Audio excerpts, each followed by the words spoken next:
Who's going first? It's going to be Duke's Cooper Flagg going to Dallas. What we don't know is what Milwaukee will do in the draft, largely because they don't actually have a pick in the first round. They aren't scheduled to be on the clock until tomorrow night, second round, when they hold pick number 47 overall. Again, first round gets going tonight. Turning to the Packers, they are currently on summer break after completing their offseason program a couple weeks ago, but that doesn't mean the work is done. Not in Coach Matt LaFleur's mind, as he looks forward to getting his guys back for training camp. Bottom line is you got to work. I don't know anything easy that's worthwhile in life that comes easy without putting in the work. And so, yeah, but those guys got to take it to heart. I mean, ultimately, it's up to each individual to put in that work to come back and be in a better place. And then collectively, hopefully that adds up. Packers will get training camp going July 23rd. The first of 14 practices open to the public. That includes family night on August 2nd. Rural Mutual Insurance, keeping Wisconsin strong. Get insurance from a company who knows Wisconsin and cares about your community. You may know Rural Mutual Insurance as the #1 farm insurer, but did you know they also offer competitive home and auto rates? Visit ruralmutual.com to learn more about products and discounts. Rural Mutual Insurance, keeping Wisconsin strong. Won a battle of two of the top young pitchers in baseball. It was Milwaukee's Jacob Misiorowski coming out on top today, making his third start, struck out 8, gave up just 2 hits in a 4-2 win over the Pirates. Brewers got to Pittsburgh's Paul Skenes, taking him with 4 runs in just 4 innings. Milwaukee now a season-high 9 games over 500. With this Wisconsin Sports Zone Network update, I'm Zach Heil, Print. There was a lot of hype around this game between you and Paul Skenes. How fun was it to pitch in this game, this atmosphere in front of a sold-out crowd? So much fun. I mean, yeah, it was so electric. You know, the fans here were awesome, 40-something thousand, so it's awesome. It's awesome they came out. Were there any moments that stood out to you, Miz? Were you able to enjoy it at all? Yeah, no, it was a lot of fun. You have the guys really get to Skenes and, score 4 for me. It was awesome. Kind of felt at ease a little bit more. I was like, okay, here we go. We got it. So, no, it was huge that the guys there. And that's when I really realized I was like, okay, I got this. We can win this game. Well, it was a lot of fun to watch. Thanks for the time, Miz. Thank you. 43,000 people on him, your largest crowd of the season. Big TV audience as well. The mound matchup between Skenes and Misiorowski. And how about the kid holding his own? This is where Wisconsin gathers to talk sports. Packers, Brewers, Badgers, Bucks. The Wisco Sports Show is on the air. Now, here's your host, Grant Bills. Some audio from 10, 15 minutes ago. I'm grabbing as much post-game audio as I can. In fact, Pat Murphy is speaking right now, or at least the FanDuel channel is broadcasting it right now. So I got my laptop here in front of me. Dig into a little bit of his post-game commentary, maybe after the first break. Going to be a little bit of a de facto post-game show today. Brewers, I almost said Brewers Cubs or Brewers Cardinals. It'll be Brewers Pirates today. Thank you. This will be the second show for me today. I was filling in for Bill earlier today. So if I start to run out of gas, I have that as an excuse. It's certainly not because I'm a mid-broadcaster. This game this afternoon was pretty darn great. I was excited about it when it was announced a couple of days ago. And then as we got closer, I almost got a little jaded towards this matchup because everyone was hyping it up like, this once in a lifetime thing. It's like, all right, it's Misiorowski and it's Skenes and it's Brewers Pirates. You know what I mean? People started to talk about this matchup like it's going to lead network news and Cowherd's going to talk about it. It's like, it's Brewers Pirates. You know what I mean? It's exciting. It's going to be fun and the crowd should be great. And the pitching matchup certainly will be entertaining. But people started to talk about this game like you're an absolute total moron if you don't buy tickets and take work off. Well, I would have liked to be there. It just became such a big thing the last couple of days. And then I watched for like an inning today. And I'm like, oh, okay, you know what? This actually is pretty great. Why did I become jaded towards this thing? Everyone was right. I was wrong. This is pretty darn cool. And the Brewers end up winning 4-2. All 4 of those runs, not exactly how you would have expected the Brewers to win today. Coming off Paul Skenes in 1 inning. In the second inning, they ran up the pitch count. I think he had 35, 36, 37, something like that. 37, I think, pitches in the second inning. And that was the difference in the game. Typically, if you're going to beat a pitcher like Paul Skenes, you're going to see a lot of pitches, make him work, chase him from the game in the 5th, and then do your damage against the bullpen quite the opposite today. They got to Skenes in the second, and that was it.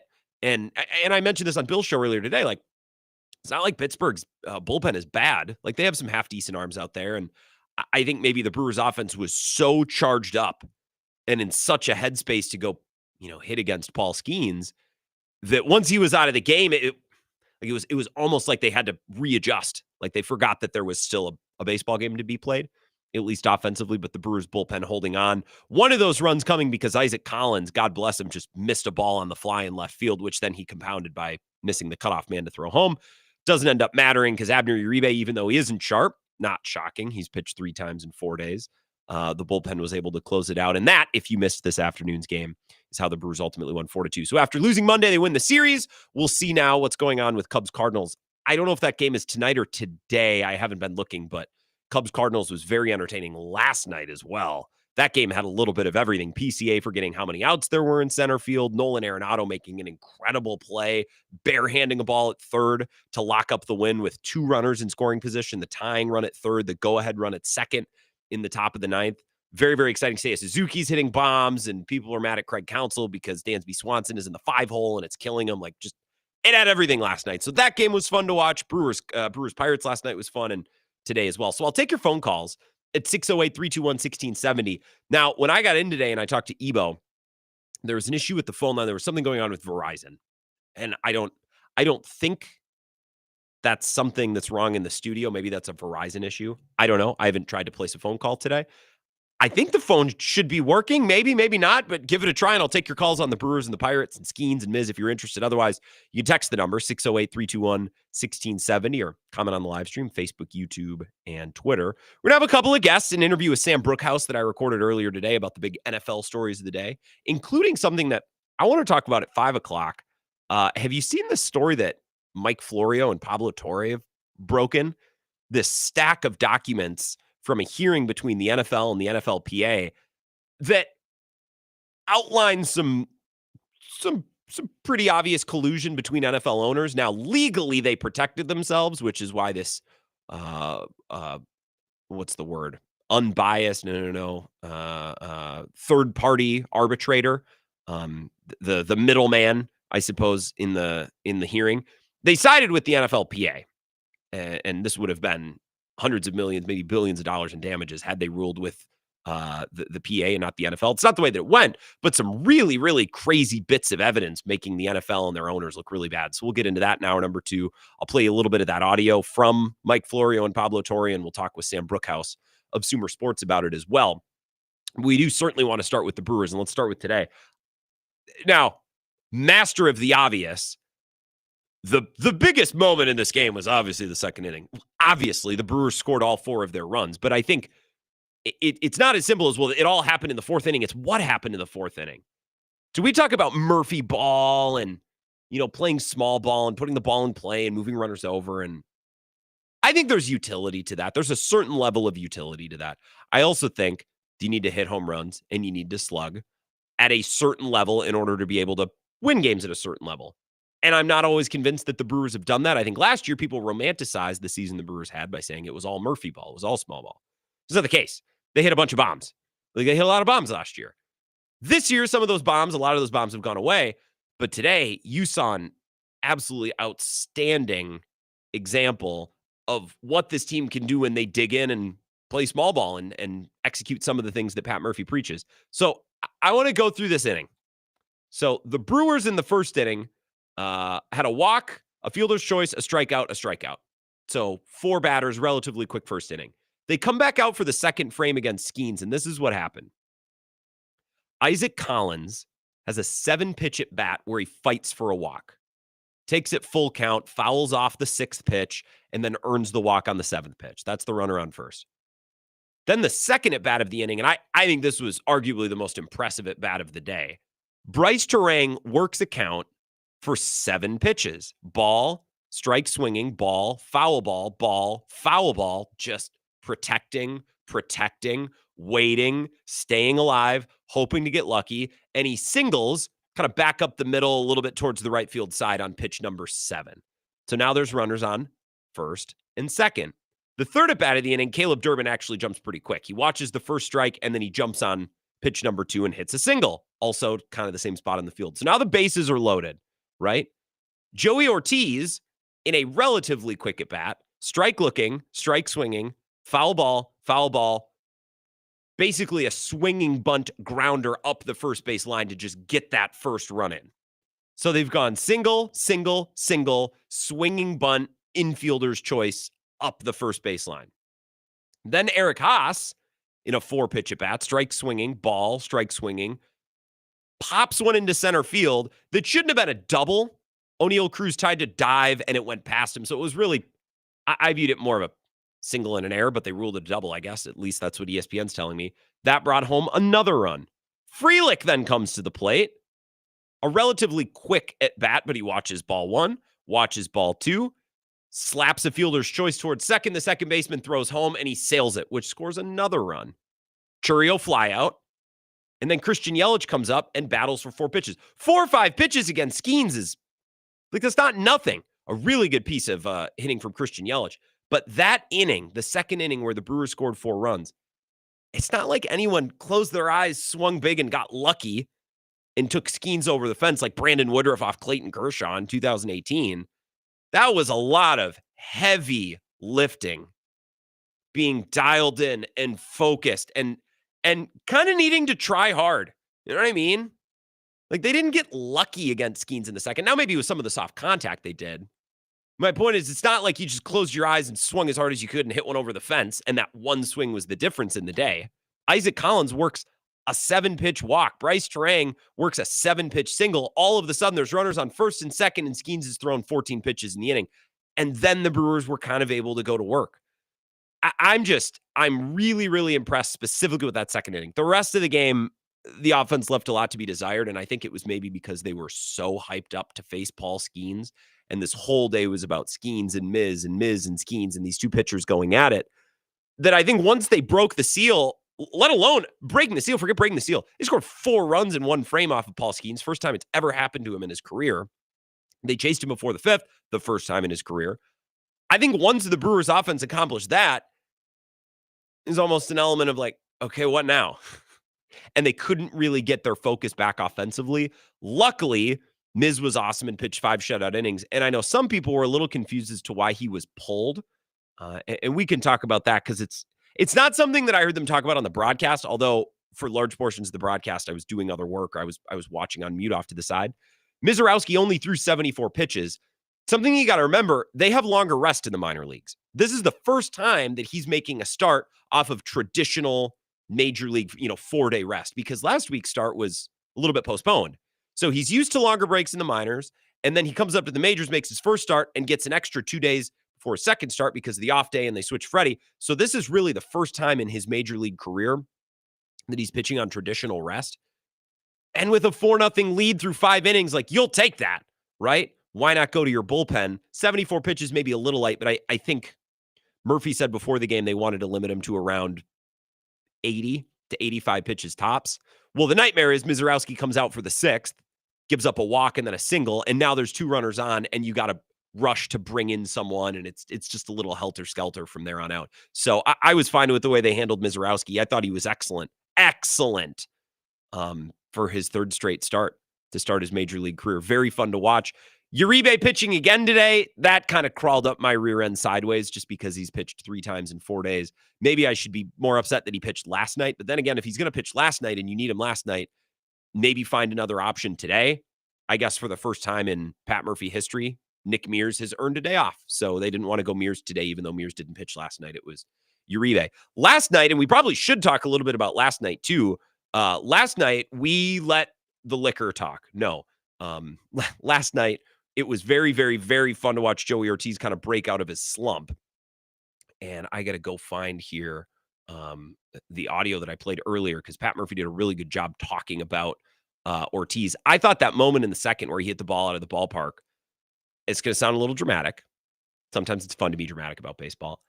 I thought that moment where he hit his first home run last night was one of the biggest moments of the season so far. I'll be 100% honest. The Cubs and the Cardinals are battling back and forth, and the Cubs are facing their first bit of adversity all season long. They're feeling pressure for the first time all season long. they were down to the Cardinals. The Brewers had blown that game on Monday that felt very winnable, and it felt like last night, it's like, is it going to happen again? Because in the second inning, Freddie Peralta loads the bases, and somehow, an act of God, manages to escape that scoreless. So it's 0-0 into the second, into the third. It's like, are the Brewers going to mess around and lose 2 or 3 to the Cubs? Or, God forbid, if Skenes shows up tomorrow, talking about the perspective of last night, if Skenes shows up tomorrow and is dominant and the Brewers lose, are they going to lose 2 or 3 or get swept by the Pirates? That can't happen. That's not an option. Are you kidding me? And then when Ortiz hit that ball over the fence, it's like there was a little bit of, okay, all right, we're going to be good. Like, it's okay. It's okay. Not just for Ortiz, and it's awesome to continue to watch him kind of climb out of that hole that he was in, but for the Brewers, like jumping out to a lead, because if they would have started from behind, like if Freddie would have allowed a couple of those runs to score, just would have been like, for the second straight night against the Pirates, we're going to do this with the Pirates. We're going to get to the end of the season and look back and think, if only we'd won some more games against the Pirates. Come on. Here's Pat Murphy at the end of last night's game talking about Joey Ortiz getting it going. Yeah, I mean, confidence is number one. He's starting to get confident and starting to believe when he goes up there that I can do some things. I mean, he's been on a torrid pace here. I don't know what the numbers are, but it's been really, really good. So Pat Murphy made a comment about whale poop. You have heard him use this analogy before. Let's listen in. Well, offensively, he was lower than whale poop. You know what I mean? You know that term, Joe? Whale poop. Well, when a whale it goes all the way to the bottom because it's a big animal, right? So when you're lower than that, that means you're really down low. And Joey was lower than whale poop. And for him to fight out of that and have the ability and the mental toughness to play defense still when you're down there under the whale crap, you just got to commend the guy for crawling out of it the way he has. I couldn't be happier. Couldn't be happier for him. For him too. I think it probably helps that there was no one threatening to take his job. Like, they brought up Monasterio to replace Vinny Capra, but I think Ortiz knew, like, I need to figure this out. Throwing in the towel and wallowing and getting upset is not, like, it's not an option for anybody. Like, the worse you suck, the worse you're going to play sucky baseball because you're not going anywhere. It's your job. And, like, I would have loved a better option at short for some of those games, but I think it probably helped Ortiz to know, like, no one's coming in here and fixing this. Like, it has to be you. And I actually think he's been better the last couple of weeks than his numbers would indicate. And his numbers in the month of June have been pretty good. I was looking at his June splits. His Baseball Reference Open. In the month of June, he's hitting .303 with an OPS of .691, which isn't incredible, but for him, definitely take it. 3 walks, 20 hits. That'll play. With that version of defensive shortstop that he's playing, that will play. That will work. You're going to have Yelich continue to slug and Hoskins not suck swamp water the rest of the season. You have to get some power from elsewhere is my point. But that version of Joey Ortiz will play, especially because it seems like Durbin, little by little, slowly but surely, is getting better and kind of fitting into that role as well. Made a really nice play at third, too, to boot later in this game. Your texts and your calls, 608-321-1670 on the other side. More Brewers reaction. I'll give you some more audio from Pat Murphy as well. This is the Wisco Sports Show with Grant Bills on the Wisconsin Sports Zone Radio Network.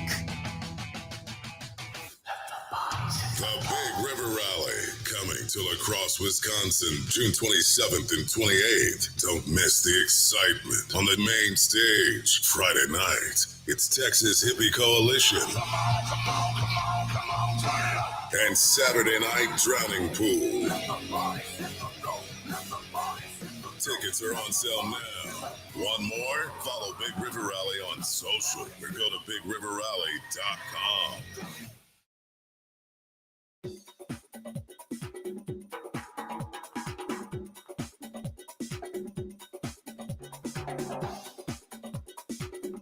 The Wisco Sports Show will resume in 3 minutes.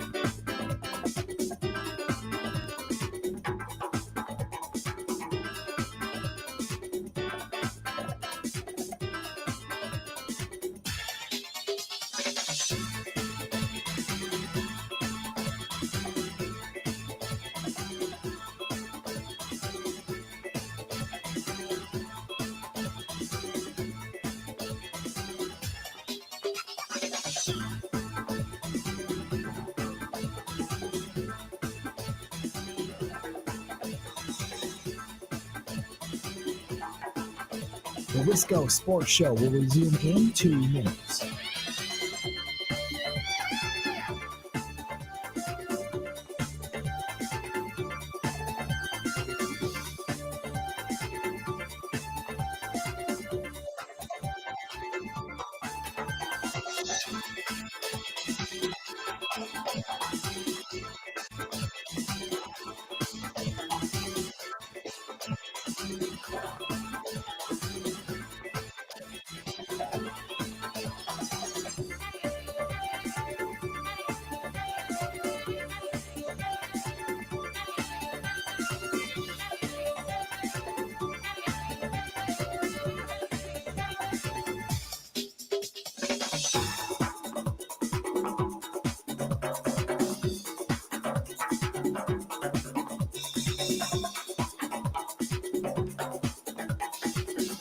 The Wisco Sports Show will resume in 1 minute.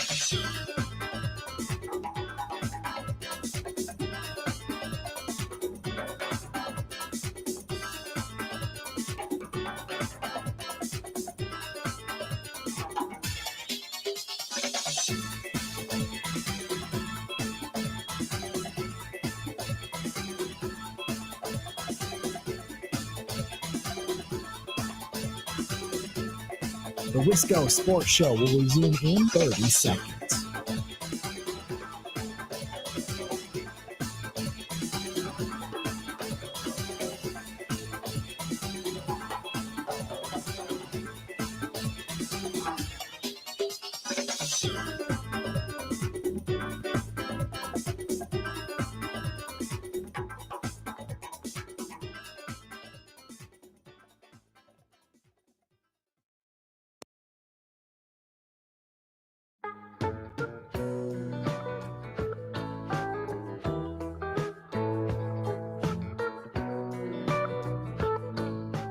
It's the Wisco Sports Show, reliving a really fun day, American Family Field today. At least it looked like it. I wasn't there.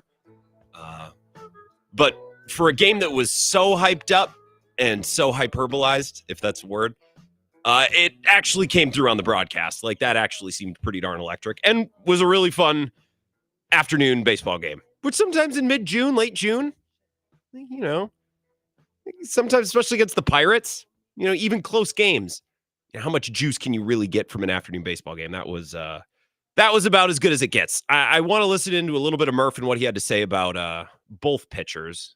I was able to clip it right as the broadcast was ending, as the show is kind of getting underway.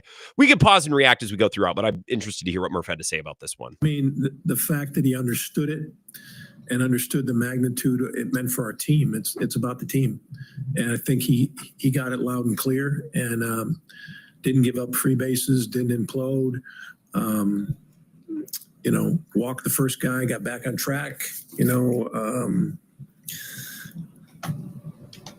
Yeah, I think just his poise and ability to handle the situation. We have first and second, gets a big ground ball, then strikes out a hitter that just terrorized us, O'Neill Cruz. I mean, he just showed that he's unflappable. You know, 3 of the innings, he had the leadoff guy on base, and none of them scored. Speaks to, you know, what he can do. What did you think? Would it have surprised anyone today when Murph's talking about, you know, how he understood the magnitude of it? He didn't implode. He didn't start walking guys. And Murph, it's like Murph almost expects, he's like, this bastard, I know he's going to lose command. Like, Murph's already preemptively getting upset about it. Would anyone at all would have been surprised today? Would anyone have been shocked if Miz would have come out shaky and hadn't looked great? Like, no one would have surprised. I think a lot of us would have gone, okay, yeah. Like, that makes sense. Was probably due for it. Game was really hyped up. Like, would anyone have been surprised? Not at all. I'm not saying we would expect that, but I don't think it would have surprised anyone. And while he didn't take a perfect game or a no-hitter into the 6th or 7th, like, those 5 innings in that environment, and for the most part, looking pretty darn nasty while doing it, I don't think that can be understated or underappreciated. We'll get back to Murph, but let's take a phone call. 608-321-1670. Wisco Sports Show. Who's this? Hey, Grant, Clemhead. Clemhead, how's it going? Good. How are you? Pretty good. A fun day to do 2 shows with Miz and Skenes, and, you know, some NFL news and fun games last night too. So I'm having a good day. Absolutely. The game was I hate to say this. I mean, thrilled with the result, of course, very happy, but kind of anticlimactic. I was thinking there was going to be a little bit more, head-to-head Miz versus Skenes, but the first couple Brewers did innings a great were job. unbelievable. But I actually think the Brewers offense may have been thinking the same thing we were, Clemhead. It's like as soon as it was 4-0, that moment of the game was so huge that I think fans had a little bit of a letdown. And I think the Brewers offense was kind of like, okay, well, now what do we do? Like the whole day was about getting to Skenes. And now that we've done that, only 2 innings in, what's next? And luckily that's all they needed to do. Well, yeah, they probably were watching film. They were probably, doing scouting reports on Skenes, and that's who they were geared up for. So, yeah. Oh, by the way, I tried calling you on my cell phone. Verizon is not working. So you were right earlier about Verizon. I'm calling you on my landline now. Is that me have landlines? Is that a Verizon thing, or is that like in my soundboard here in the radio studio? It's Verizon. They won't let me call anywhere. So, yeah. Oh well. Feel like we should sue as a show community. This is an essential service. You can't just shut this off, Verizon. Grant, I grew up in a house where we had to share a phone line with 6 other families. I can live for one day. I'll survive. I suppose calling your many girlfriends back in the day, late into the hours. They called it a party line, but it was more of like an a-hole line. You'd hear another click and they wouldn't click again, so you knew they were listening to your phone call. So this is just, I'll take it. If they're down there, they probably have a tower problem with the weather. I don't know, but the weather. I get less calls tonight. The weather has been unbelievable. I whipped into work this morning and the field across the way is kind of flooded. There was a Woodman's roof that collapsed. I keep seeing videos on La Crosse front streets underwater and the south side's just submerged. It has been a weird week. But following 90-degree weather to boot, here we are talking about the weather, but it's fine. I know it was pouring here today, just absolutely pouring. So and I had to go to Cadott today. I already told you that earlier. Oh, why? Oh, we're getting an irrigation system, and their office is in Cadott, so we had to go there and deliver a check. And I said, no, I don't want to go to Cadott because Grant says it's haunted and it's evil. And no, it's Caryville. Caryville's haunted. Cadott just sucks. Cadott's it's a fun show bit. I have really nothing personally against Cadott, but I know. But Caryville, you said Caryville. I remember the county road sign on Highway 37 or no, 85. One of them, 37. Anyway, it says Caryville. And so how many miles? It spelled Caryville wrong, 2 R's. So Caryville, Wisconsin. What highway would that be? 30.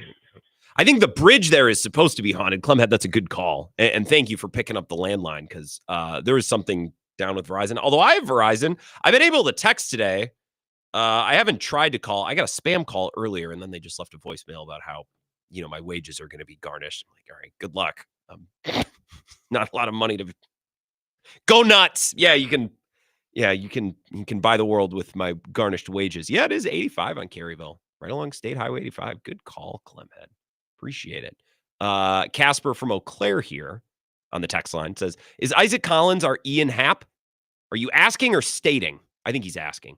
Is Isaac Collins our Ian Happ? Switch hitter, can play infield, but plays a Gold Glove left field. Any thoughts on the rumors that Ace Bailey will fall the draft and that his dad, Carter Gilmore, will jump ahead of him?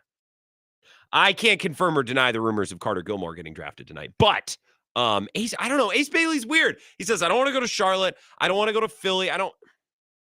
This generation, man, not to sound like Dave from Monona, but what do you mean? We talked about this last night with Isaac Trotter. I'm a little shaky on those 2 Rutgers guys. Not so much Dylan Harper, but more Ace Bailey. I'm just a little skeptical. That team sucked last year. Call me old-fashioned. If there are great NBA players on a college team, I just would think that college team would win some more games, maybe make the tournament. I don't know. It's not a high bar. 608-321-1670. Wisco Sports Show. Who's this? Cadott, telling that God forgot. Yeah, Corey, that is what they say up there. Poor Cadott. They've caught a lot of bullets this week, but... Yeah, well, sometimes they deserve it, right? That's what I was going to say, but I stopped short of saying that.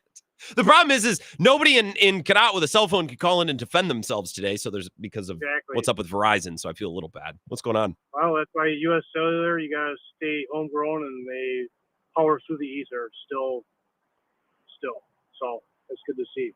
But yeah, great game today. Just calling to chime in on that. My father-in-law was fortunate enough that he went to the game today. He was there his yearly annual trip with his softball buddies to go see it, and this just happened to fall in this game. So I was like, you lucky SOB. But, yeah, nice to see they got the Miz going and see what they can do from here. Can't really believe it's already 81 games in the season, but I guess when you think about it, logically you can because they started in late March. And here we are. It was almost the 4th of July. So yeah. Well, that's all I really got for you.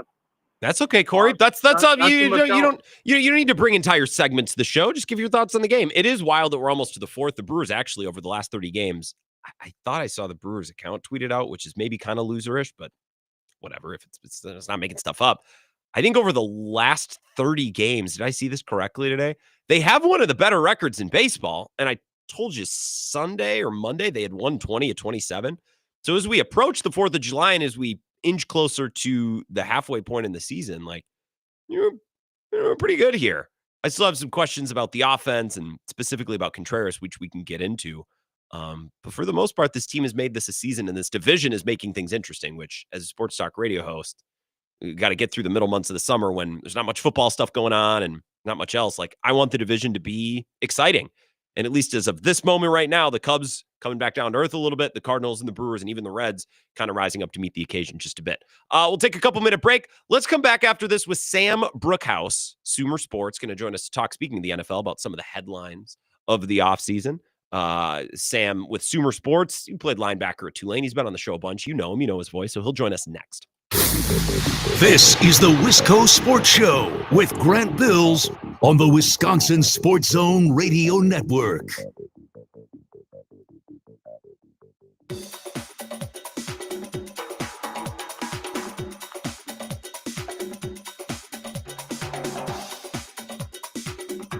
The Wisco Sports Show will resume in 5 minutes.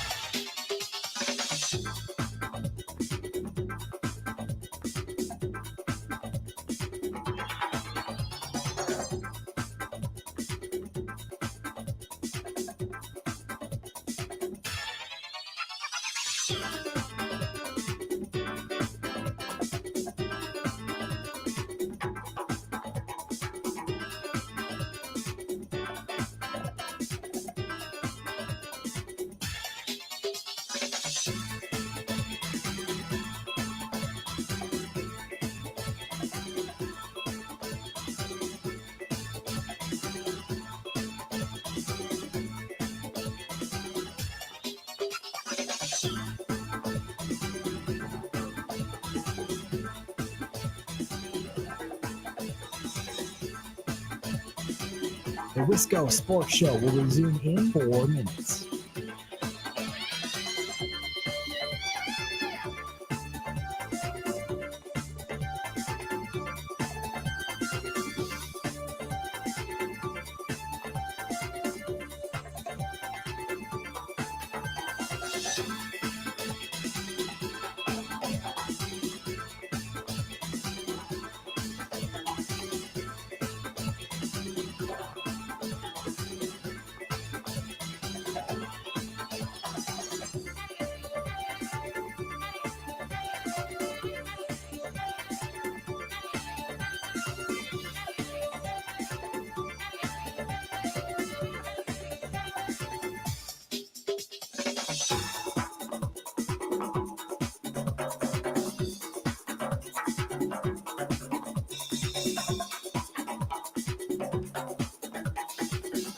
The Wisco Sports Show will resume in 3 minutes.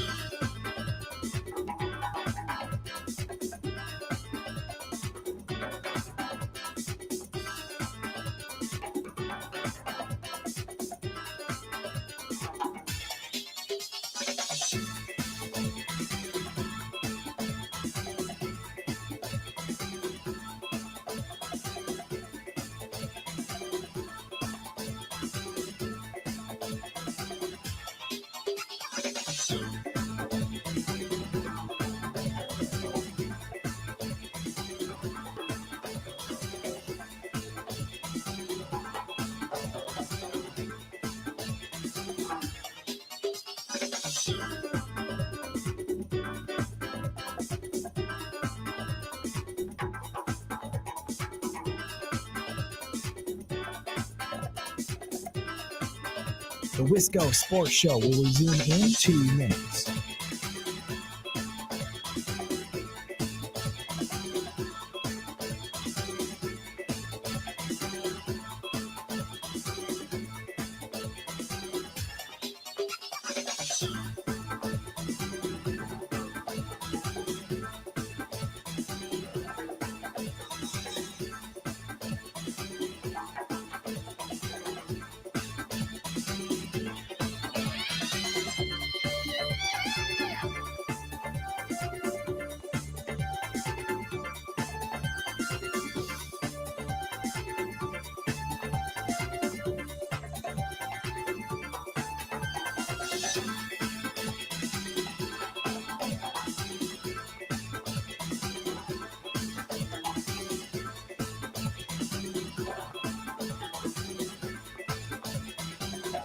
The Wisco Sports Show will resume in 1 minute.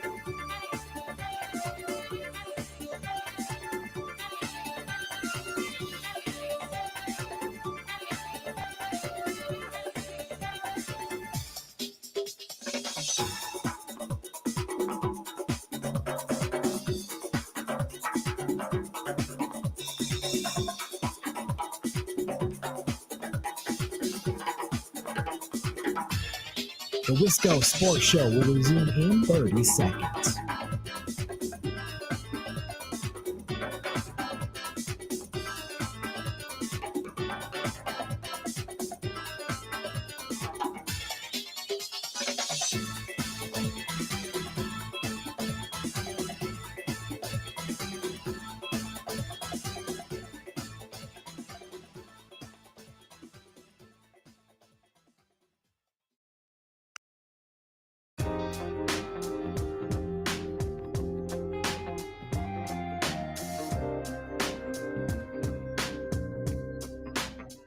The Wisco Sports Show. Going to get back into the Brewers and Miz and Skenes in hour number 2.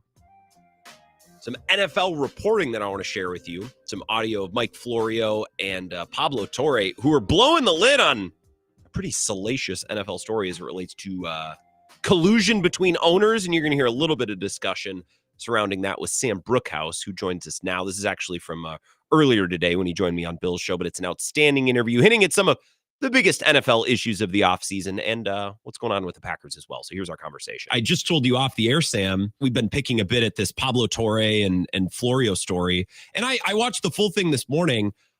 I'm not for collusion because that is wrong. I do like that the NFL is a little different from the other leagues in that not all the money's guaranteed. And there is some pushback between player and organization. Like I think a certain amount of that is healthy. Would you agree with that or not?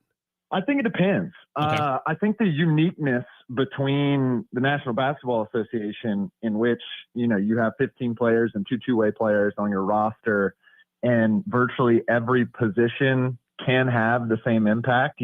Steph Curry, who is 6'2", 6'3", technically can have the same impact on a game as Nikola Jokic, who's 100 pounds heavier and a foot taller or something like that. But that's just not the case in football. In football, quarterbacks are the reason why a majority of these teams are successful. And when we're living in a world where that's the case, I think there's an argument to be made that their contracts should look radically different than everyone else's. And I think the crux of the Pablo Torre piece, which I am a big fan of Pablo Torre, always have, and I really love his kind of new approach to journalism and the way he's structuring it. But all that to be said, his point is basically that a lot of teams could have had an edge had they offered a guaranteed contract to Lamar Jackson. Yeah. And they just decided not to. And I think that there's questions of whether that leads to a more competitive league. And there's an argument that it really doesn't. And there's an argument that it didn't. He ends up remaining in a Ravens uniform, goes on to MVP seasons, and they've been excellent the last couple of years. And realistically, he's getting paid substantially less than he should. That's not good for the players. There's an argument that's not good for the fans.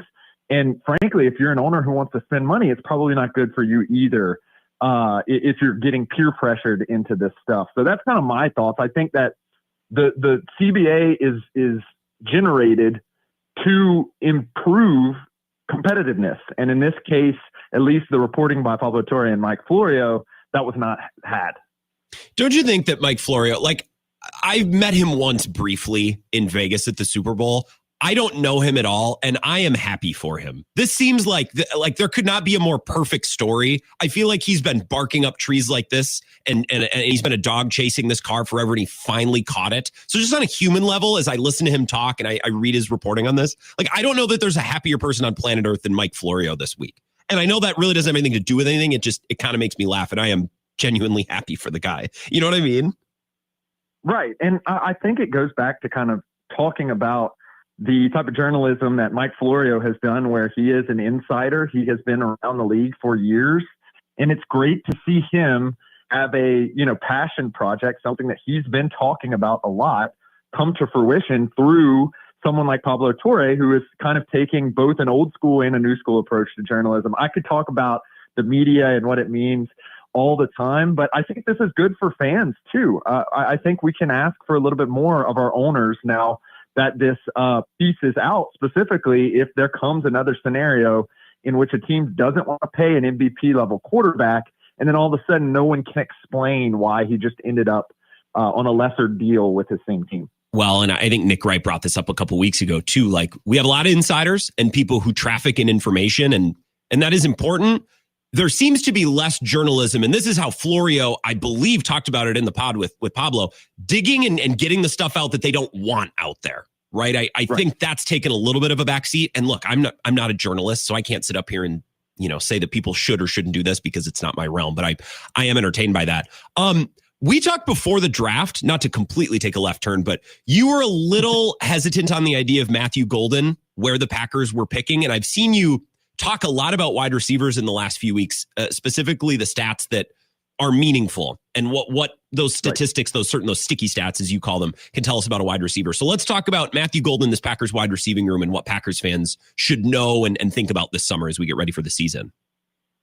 Right. I think there are a lot of people in this kitchen for the Packers. And I think the key element you want to keep an eye on in training camp, and then obviously once the games are played, is target share. If rumors or observations start coming out of training camp that Matthew Golden or Savion Williams or any of these young pass catchers that they now have on the Packers after the draft and free agency are starting to accumulate, 25 to 30% of targets, and a quarterback's really falling in love with them, that's a pretty sticky stat. I'm not saying it's the most sticky when it's coming from rumors, but what I will say is when a player plays a full season and gets the requisite amount of snaps and then does so in the next year, he's probably going to receive the same target share. You can look at a guy like Puka Nacua, who very early on in his career all of a sudden was a target earner for Matthew Stafford. Sure enough, last year turns out to be an excellent target share guy again. That's one of the stickiest stats across football, across positions. And I think that's what Packer fans should really tune into about Matthew Golden or any of these wide receivers, particularly as some of them continue to develop, is if they are getting a maximum amount of target share, which we really didn't see any of the Packers wide receivers get last year, that could indicate that they will be a true wide receiver one and the true wide receiver one, at least, that the Packers have been looking for several years now. And I think Lindsay talked about that with us at the Super Bowl too. She's looking for players who are going to earn targets or demand targets, exactly. be so good or so dominant that the ball just finds them. And that's, I think, that sticky statistic or that sticky idea that transfers from year to year or team to team or situation to situation. So the Packers have a new team president, and he announced, as he's ushering in and now replacing Mark Murphy, who's that guy's the de facto owner. He's not going to extend Goody or LaFleur. They have 2 years left. So next offseason is going to be the inflection point because he won't do a lame duck. Mm-hmm. I think Matt LaFleur and Brian Gutekunst are both very good, and you could do a lot worse. I don't know if they're among the best of the best. Where do you stand on kind of the two triggermen for the Packers this offseason? I think Matt LaFleur is probably one of the best coaches in the league. Okay. I thought he was a dark horse really for Coach of the Year last year, and I thought his odds should have been substantially better even going into the late season. You look at the team that Gutekunst has put together, and he's immensely consistent in his approach, and that's paid off time and time again. Obviously, a lot does lean on Jordan Love's progression and performance, but even when he was down last year, the Packers were still very competitive with Malik Willis. I think Matt LaFleur is in that top tier of head coaches where I can expect the Packers to figure out 9 or 10 wins. And talking about this more generally as we look at the offseason, I think that's kind of the key to being a head coach in this league. There's so much variance, and variance is increasing as tighter restrictions come on player contracts and as players move a little bit more than they used to in the older days. And if you have a coach that will get you to 8 or 9 wins, I'm talking the Mike Tomlins of the world, the Sean McVays of the world, I think Matt LaFleur is in that class. I think he has to be. I think people were most impressed by his work with Malik Willis last year, which is great. I would like to see some high-level collaboration between him and Jordan Love, the way that we saw at the end of Jordan Love's rookie year. So we'll see this year. Mm-hmm. Not to get really granular just on the Packers, because I do have one or two big picture NFL questions, but the Packers have been selecting O-linemen who are taller, leaner, better in space, more athletic. And then this offseason, they sign Aaron Banks and then they draft Anthony Belton in the second round, who are just massive human beings. Do you make anything of that? I thought that to be very interesting, but it's very insular maybe to the Packers. So I think just more generally, I think that the Packers viewed their offensive line as a strength last year, but something that could continue to be upgraded. And I think that's what both of those moves made. I think they probably just selected the people that they thought were the best available in Belton and picked up Banks for a contract that was a little shocking, obviously. But he's a player who has been part of an immensely good offensive line. And when it comes down to it, the amount of variance that you can diminish in the running game is very key. In our Sticky Stats series that me and Lindsey Rhodes did, you can find that wherever podcasts can be found or at Sumer Sports on YouTube. The running game and the offensive line is a black box when it comes to year-to-year prediction. I think anything you can do to bolster that through depth, which I think the Packers have done, and through improvements, which I think they seek to do, is a good and consistent way to improve or at least maintain your level of competitiveness. And I think that is why they added, in particular, Belton and Banks, because they want to maintain that good rushing game with Josh Jacobs and some of the other running backs that they have. So last year, the North went Lions, Vikings, Packers. Lions lost some coordinators, some O-linemen. The Vikings are switching quarterbacks. The Packers mostly are staying the same, certainly more than those other two rivals in the division. And then there are the Bears. How would you predict the division at this moment in time? So the way that I like to approach this is a little bit what I call basketball brained. I just want to know who has stars. Okay. And so the Lions have stars at multiple positions, particularly if Aiden Hutchinson is available. They have 2 star safeties. They have a couple star linebackers who have been very productive. And then across the offensive line, obviously we've now lost Ragnow and Zietler from last year, but they have Penei Sewell coming back. They have Decker at the other tackle position, Amon-Ra St. Brown. I think there's just too much talent on that team to see a major regression. I think the real battle is going to be between the Packers, who, frankly, I believe a little bit more in than the Vikings this year.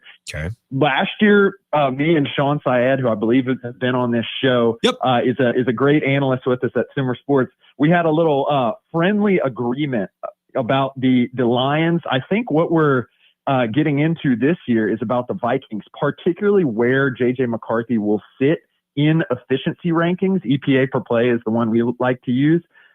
I think it's going to be difficult for him to get over like a rookie season like Bo Nix had last year. And I don't think that is the projection that a lot of people are looking at it as. You really look at what Sam Darnold ended up doing last year, and he didn't really have that great of a season. He was, suboptimal, sub-average in EPA per play. That offense ended up struggling at the end of the year. Obviously, they lose Christian Darrisaw at the beginning of the year, the middle of the year, and then O'Neal goes down at the very, very tail end of the year. But they're looking to improve that quarterback position. I think it's going to be really hard to do so with a rookie or second year that has never played and is coming off of an injury quarterback. And I think that the Vikings may shockingly regress a little bit. Do I still think they're probably are above team with that defense? Yes, I do.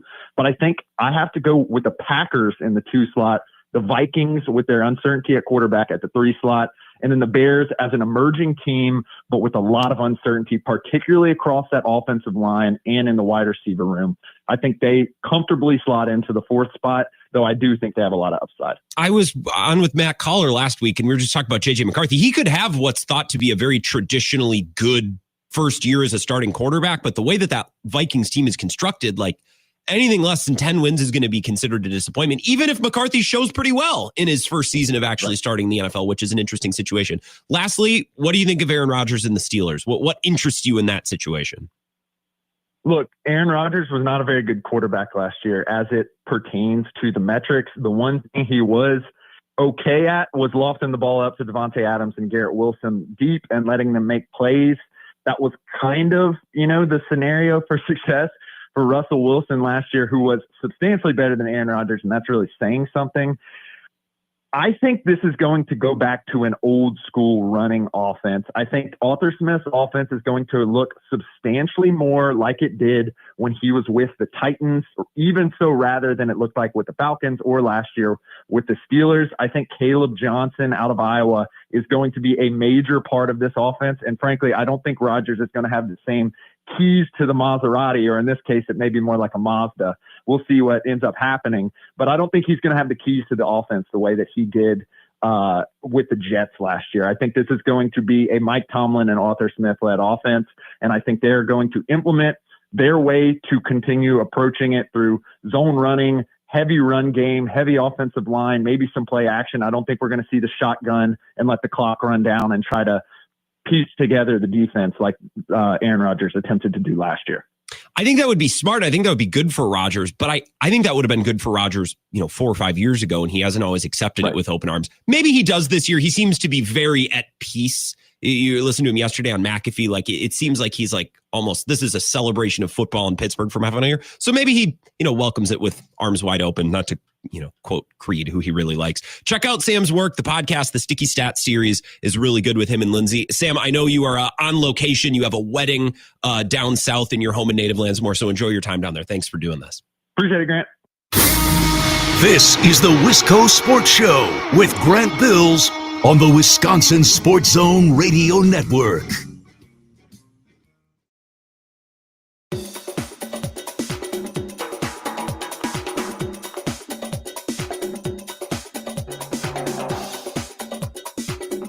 The Wisco Sports Show will resume in 3 minutes.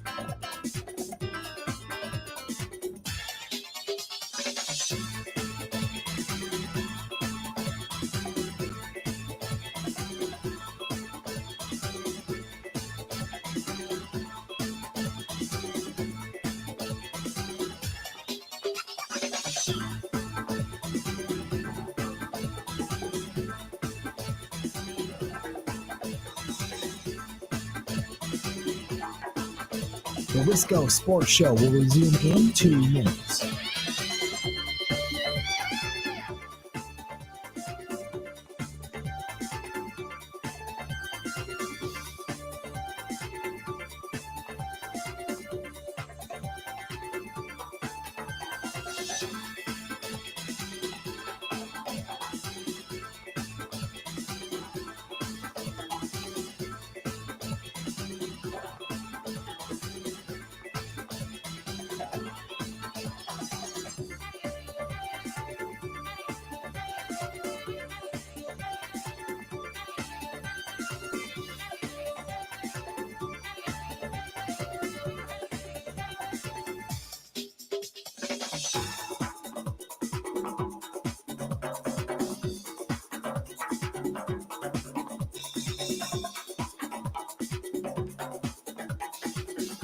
The Wisco Sports Show will resume in 1 minute.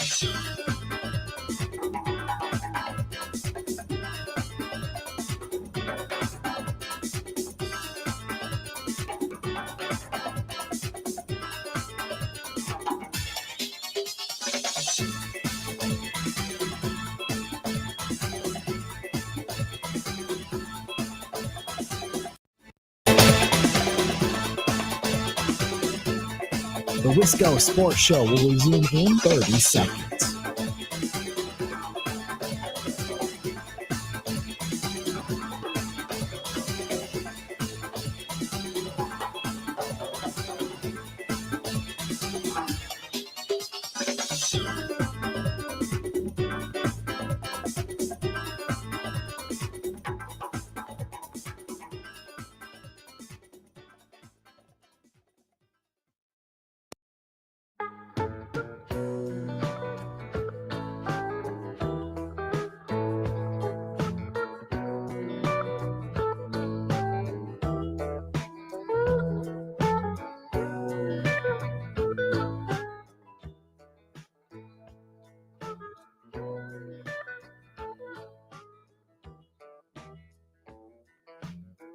I told them people I was free to love,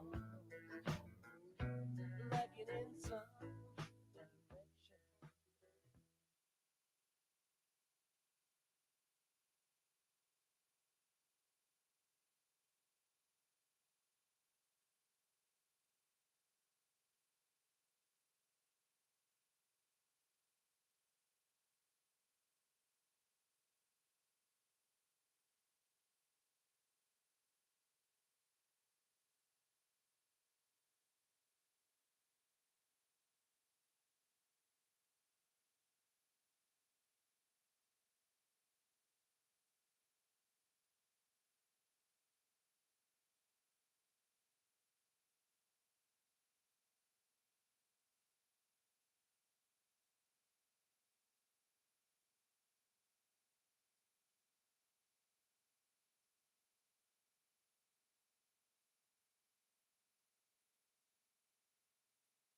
Or something that went, something that was being hidden. Someone's hand was in the cookie jar, and they have obtained record of it. So I'm going to do my best to explain something that's rather complicated, but I have some audio and I have some notes that I'll read for you on the other side. And it leads us, I think, to a larger point about the NFL.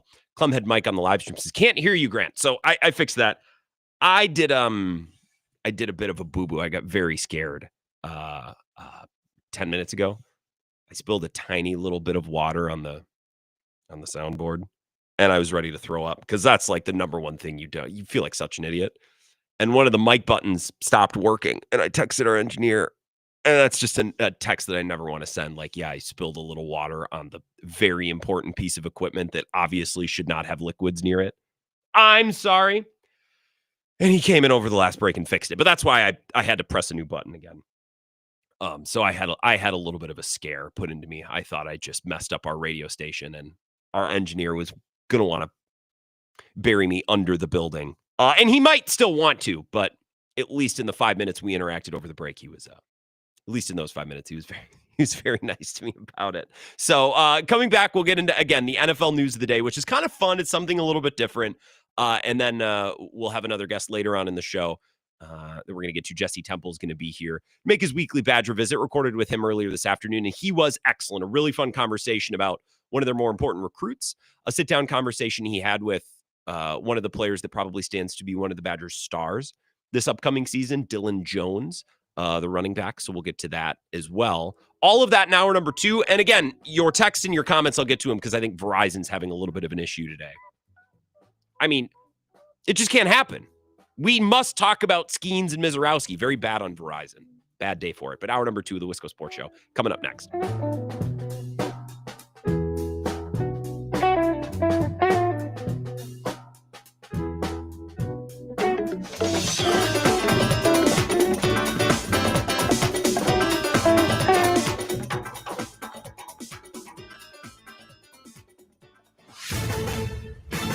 This is a Wisconsin Sports Zone update. Well, the Brewers are a season-high 9 games above 500. That's after beating the Pirates 4-2 earlier today at American Family Field. The game was billed as a matchup of two of the best young pitchers in the National League, Milwaukee's Jacob Misiorowski and Pittsburgh's Paul Skenes. In the end, it was Misiorowski's day. The rookie went 5 innings, striking out career-high 8 batters while allowing just 2 hits, became just the second player in franchise history to win his first 3 career starts, and dropped his ERA to 1.13. 19 of his 74 pitches topped 100 miles per hour. Meanwhile, Brewers tagged Skenes for all 4 runs, and all of them came in the second inning. The final run courtesy of a Christian Yelich single to make it 4-0. The Pirates made some noise late in the game, but Trevor McGill came in to get the save with a 1-2-3 ninth inning. It was save number 18 for him. Milwaukee's now won 7 of their last 10, moved to within 2 games of the Cubs in the NL Central. Chicago and St. Louis going to play again tonight. The Crew, meanwhile, will get tomorrow off. Then they will open up a series on Friday against the worst team in baseball record-wise, Colorado, who have just 18 wins on the season. Rural Mutual Insurance, keeping Wisconsin strong. Get insurance from a company who knows Wisconsin and cares about your community. You may know Rural Mutual Insurance as the #1 farm insurer, but did you know they also offer competitive home and auto rates? Visit ruralmutual.com to learn more about products and discounts. Rural Mutual Insurance, keeping Wisconsin strong. Well, the NBA draft is getting going tonight in Brooklyn with the first round. This is the second year the draft is being held over 2 nights. Milwaukee not scheduled to pick tonight, with their lone pick expected tomorrow night in the second round when they have the 47th overall selection. With this Wisconsin Sports Zone Network update, I'm Zach Kyle, Print. There was a lot of hype around this game between you and Paul Skenes. How fun was it to pitch in this game, this atmosphere in front of a sold-out crowd? So much fun. I mean, yeah, it was so electric. You know, the fans here were awesome. 40-something thousand, so it's awesome. It's awesome they came out. Were there any moments that stood out to you, Miz? Were you able to enjoy it at all? Yeah, no, it was a lot of fun. You have the guys really get to Skenes and score 4 for me. It was awesome. Kind of felt at ease a little bit more. I was like, okay, here we go, we got it. So no, it was huge that the guys there, and that's when I really realized I was like, okay, I got this. We can win this game. Well, it was a lot of fun to watch. Thanks for the time, Miz. Thank you. 43,000 people on him, your largest crowd of the season. Big TV audience as well. The mound matchup between Skenes and Misiorowski. And how about the kid holding his own? This is where Wisconsin gathers to talk sports. Packers, Brewers, Badgers, Bucks. The Wisco Sports Show is on the air. Now, here's your host, Grant Bills. Some of that post-game audio one more time from earlier today. It was a matchup that had a ton of hype, a ton of hyperbole, a ton of buildup. And I think, at least in some big moments, I think it lived up to it. It felt big. It was a very good product today. The Brewers getting to Skenes, really locking in and doing some impressive, gritty things offensively in that second inning. They scored 4 runs, and that's ultimately all that they needed. They won 4-2 to come back to win the series after losing the opener on Monday. And now you have a chance to make some more hay against the Rockies. So that's what we'll look forward to coming up tomorrow. I want to talk more about Brewers Cubs, and I'm on my phone. Brewers Cubs, I keep saying that because I asked Kurt earlier today, Kurt Hogue, if he would want to jump on, and he just texted me. So I'm not trying to be rude. This is why I need a producer to boss around, and I'm just going to send him the link. Tell him, hey man, whenever you want to jump in, if you're willing or wanting, I just sent link. Jump in whenever. This is good radio, good live radio. Again, I think the game, for the most part, lived up to the hype today, which was going to be pretty difficult to do. I suppose it could have come down to the wire, but as a Brewers fan, I was glad that it didn't. Fine that it didn't. I didn't need the drama. This is a huge game today. And Murph even said it. He admitted to in the postgame presser. I told the kid before the game, this isn't the Miz show, buddy. We need this game. Murphy is very funny. 608-321-1670. Wisco Sports Show. Who's this? It's Darnell. Hey, Darnell. What's going on? Hey, I mean, not living up to the hype, maybe from it wasn't a classic game perspective, right? Yeah. But getting 4 runs off Skenes in 1 inning and doing it with the most ridiculous small ball stuff on every single one of them was pretty awesome. Yeah, and I just think it was a lot of focus and some battling, especially with Collins working that walk and then Terang working for that single. That just it takes a lot of focus and energy, and it was cool to see that they had that for Paul Skenes today. Well, and when you're going up against a pitcher like Skenes, right, or you're going up against a pitcher like DeGrom or just future Hall of Famers, not to get ahead of myself with Skenes there, right? But the guy's got ridiculous stuff. Yeah. You can't go up there thinking, I'm going to hit a home run right now. You have to go up there thinking, how can I make this at bat last 7 pitches and then make contact that ends up in the field of play? Yeah. Right? That's what you have to do as a hitter there. He's just got too good of stuff. So that's what they did for 7 straight batters in that second inning. It was great to watch. Great to watch. I was super unproductive at work, but it was great to watch. I was also very unproductive all the days like this. Appreciate the call, Darnell. I'm not sure how I'm supposed to handle a day like today because it is my job to watch the game, but I also need to be productive, but my productivity is watching the game.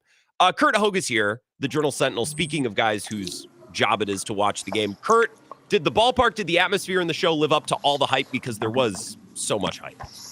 No, it didn't, because Paul Skenes gave up 4 runs. So you're blaming Paul Skenes? Well, the first inning and a half was pretty great. Yeah. Before Paul Skenes proved that he was mortal. It's crazy because Paul Skenes it's not a difficult case to make for him being the best pitcher in baseball. Skupel's really good too, but it's a pretty easy case to make for Skenes. Mm-hmm. And his first inning after watching Miz light up 12 pitches and triple digits, it doesn't look as overpowering. Really? When you just get done watching Misiorowski. But obviously it is. He's incredible. But that is kind of how electrifying Miz's stuff is, that you kind of watch Skenes and you're like, okay, this guy's throwing pretty good, but I've seen harder. That's insane. So talk about that second inning. I thought the walk that Collins worked, but that at by Terang, I think it's those two at bats where they're working for 6 or 7 pitches. Like, I think that turned or that defined the whole game. Grant, look, I love my job. I love what I do. But most days, I'm not going to wait in the clubhouse for a long time. Last one in there today to talk to a guy about a walk. No player makes Kurt Hogue wait. You Isaac Collins did today, and it was worth it because you know what? And I'm writing about this right now. I just took a break from it to clear the head and talk to you. Thank you. Of course, yeah. I waited for Isaac Collins to talk to him about that bat. I did it for the community. The community deserves Isaac Collins walk content. And the interview was really awesome. He kind of gave me the full explanation on what he hinted before the game to Todd Rosiak and I. We were talking about something else, but he was very confident in his plan. So I was like, well, what was your plan?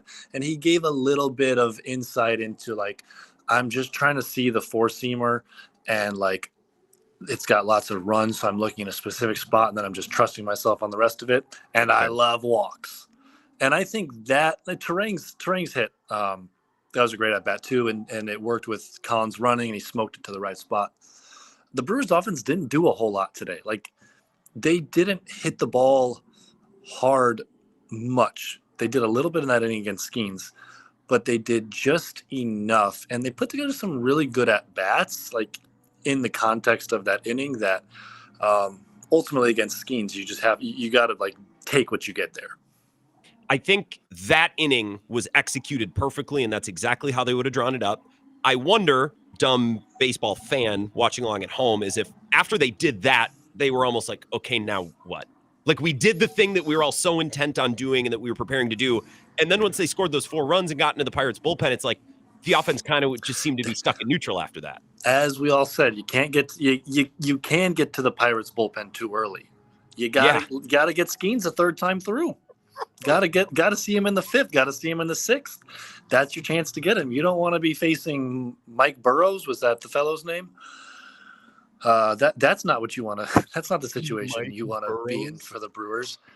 Ultimately, though, yeah, it was all about. Today was all about Miz. The offense. It was not a great day, but it was somehow also a better day against Skenes than you would have expected. But somehow a worse performance, I think, overall than you would have expected.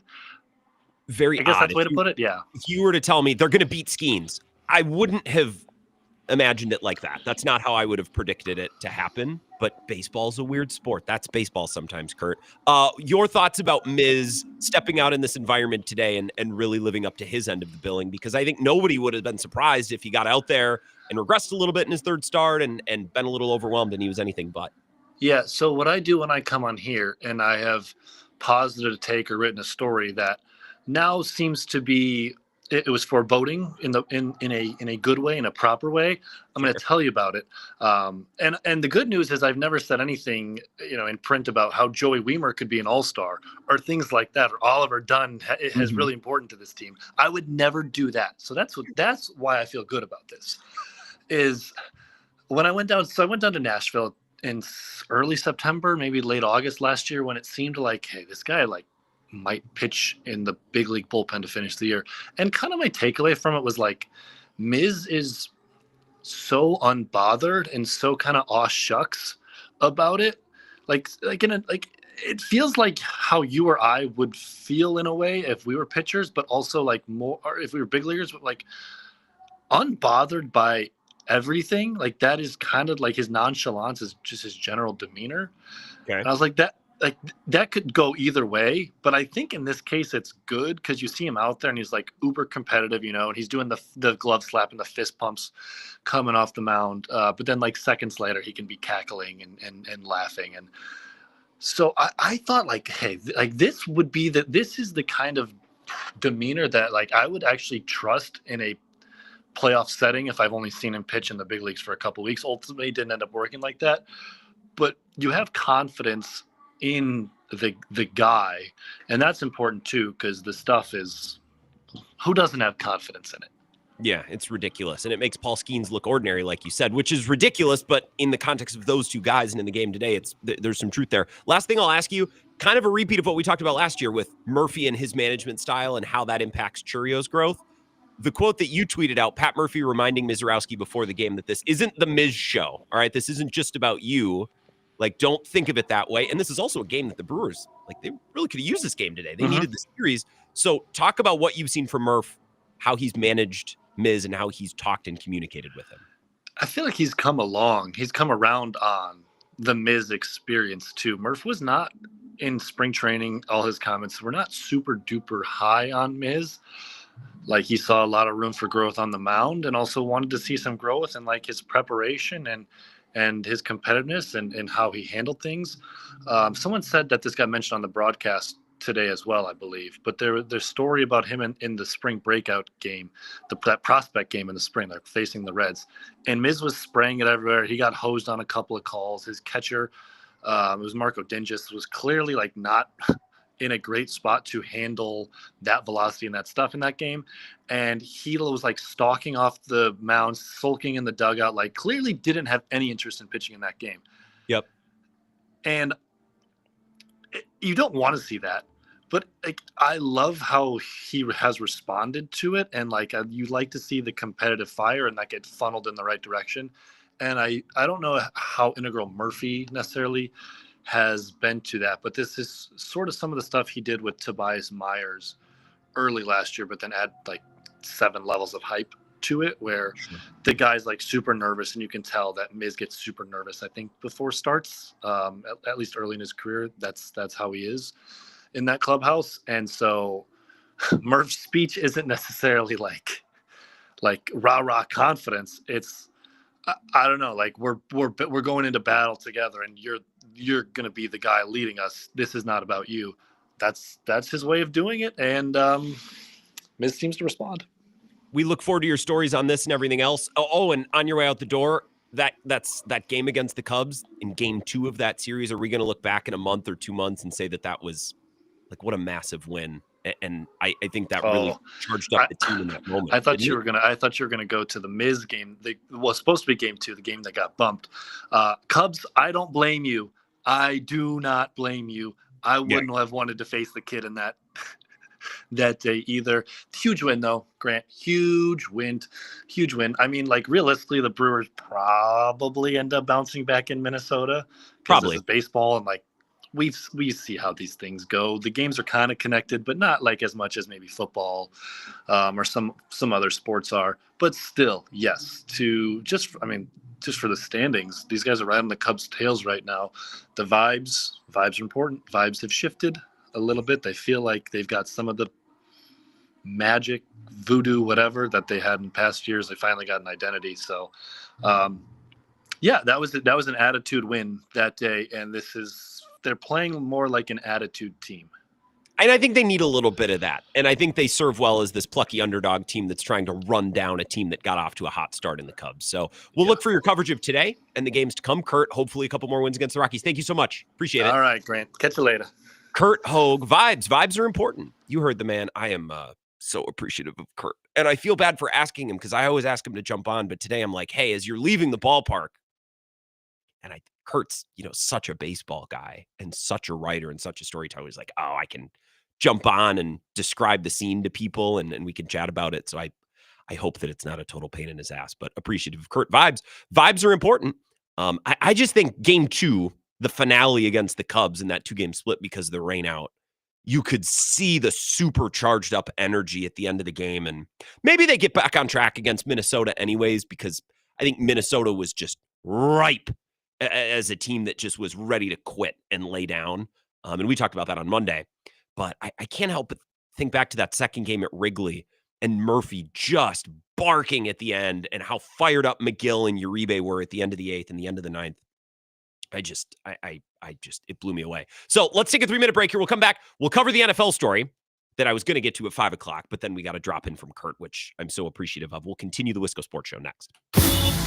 This is the Wisco Sports Show with Grant Bills on the Wisconsin Sports Zone Radio Network.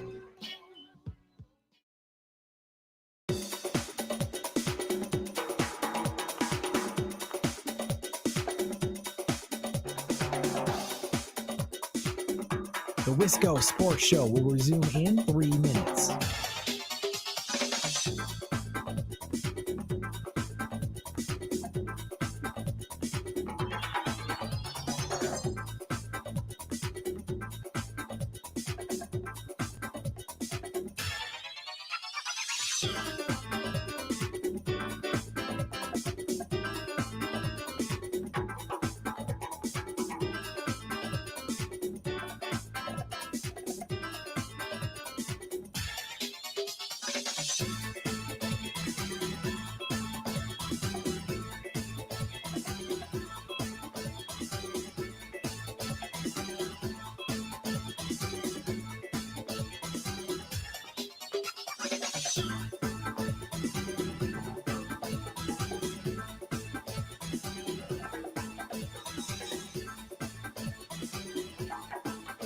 The Wisco Sports Show will resume in 2 minutes.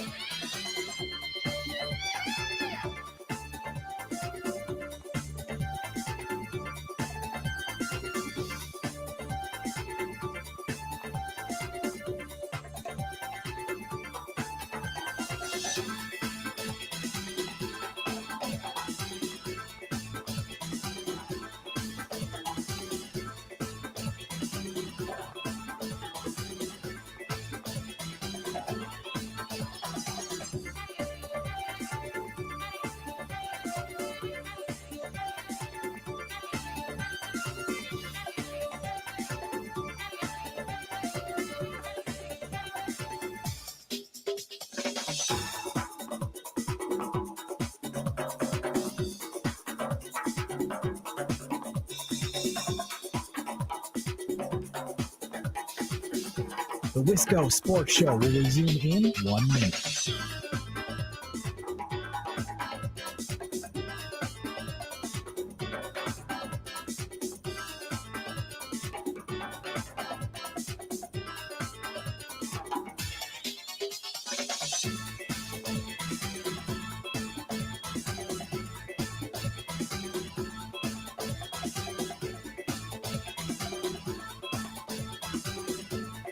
The Wisco Sports Show will resume in 30 seconds.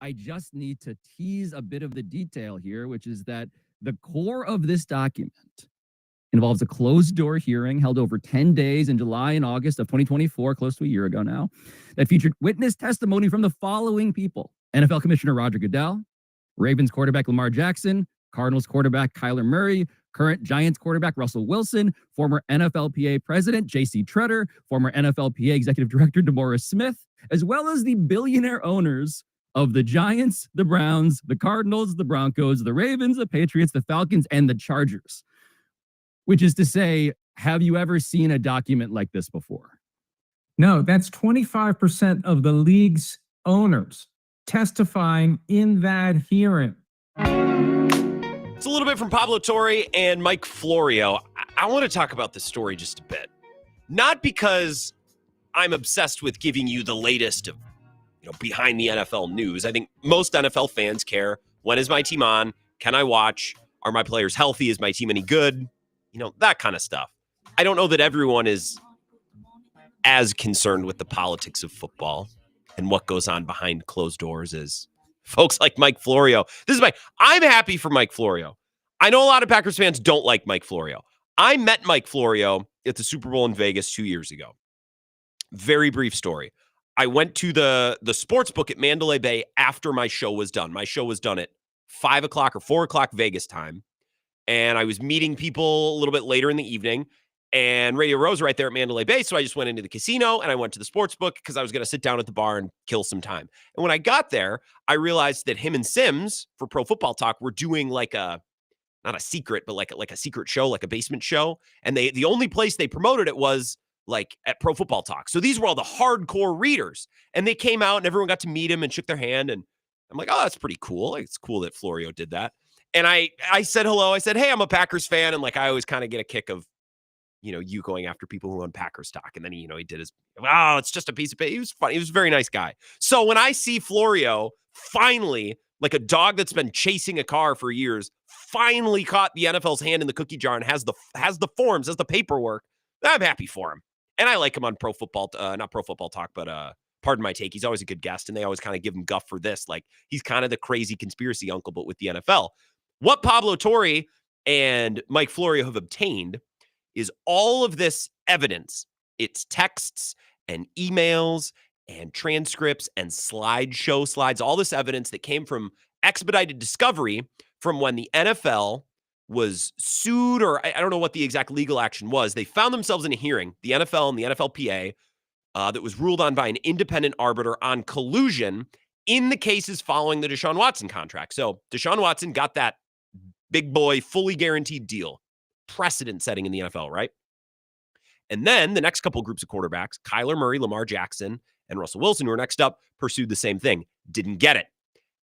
And their representation and their union said the league is colluding to make sure no more quarterbacks got what Deshaun Watson got. That was the case. And that it included those quarterbacks and, drawn in all these players. So there's some slides and some things within this that are pretty damning. Now, legally, they must have not had enough substance, or they covered their tracks, or they included, like the fine print to make sure what was being said was all fine and good. Here's a little bit more from Pablo Torre and Mike Florio about the scale of this whole thing, and then I'll give you some quotes between owners. Lamar Jackson, first and foremost, Kyler Murray, and Russell Wilson, none of whom received fully guaranteed contracts. And you mentioned the almost 600. At some point during this litigation, this collusion grievance that was filed under the auspices of Article 17 of collective bargaining agreement, it went from 3 quarterbacks to 594 players. And that's important because, number one, I didn't know that. I hadn't heard that. I thought it was 3 quarterbacks. You take 594 players, and if there's ultimately a finding of collusion, the damages would have been in the billions if they had won this. But the union did not win this. To be clear, no damages ultimately were awarded, which is also more or less all the public has ever heard about this case until today. Excellent setup. I listened to their full hour-long podcast earlier today.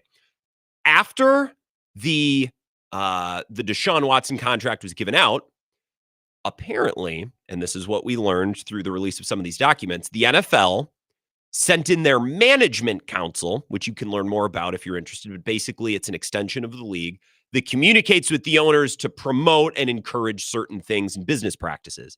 And within these documents, this is from a slideshow that the management council presented to owners. Lastly, and I'm reading directly from this, if guarantees continue to grow in both amount and number of players, then there's a risk that they become the norm in contracts regardless of player quality.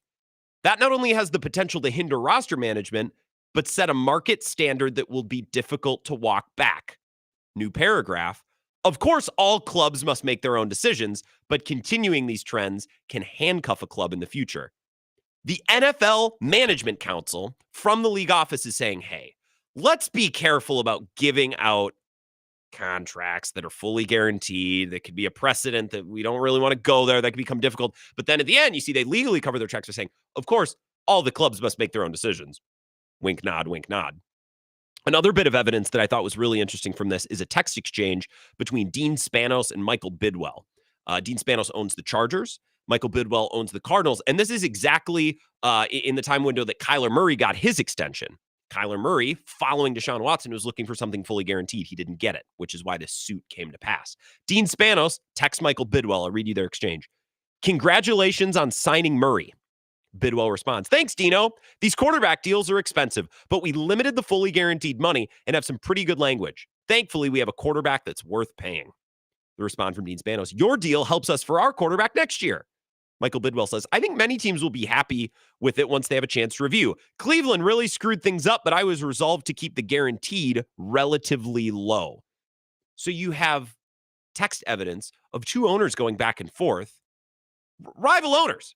These are teams that are pitted against each other in the league, talking about how they're setting up contracts to help themselves out. It's collusion, right?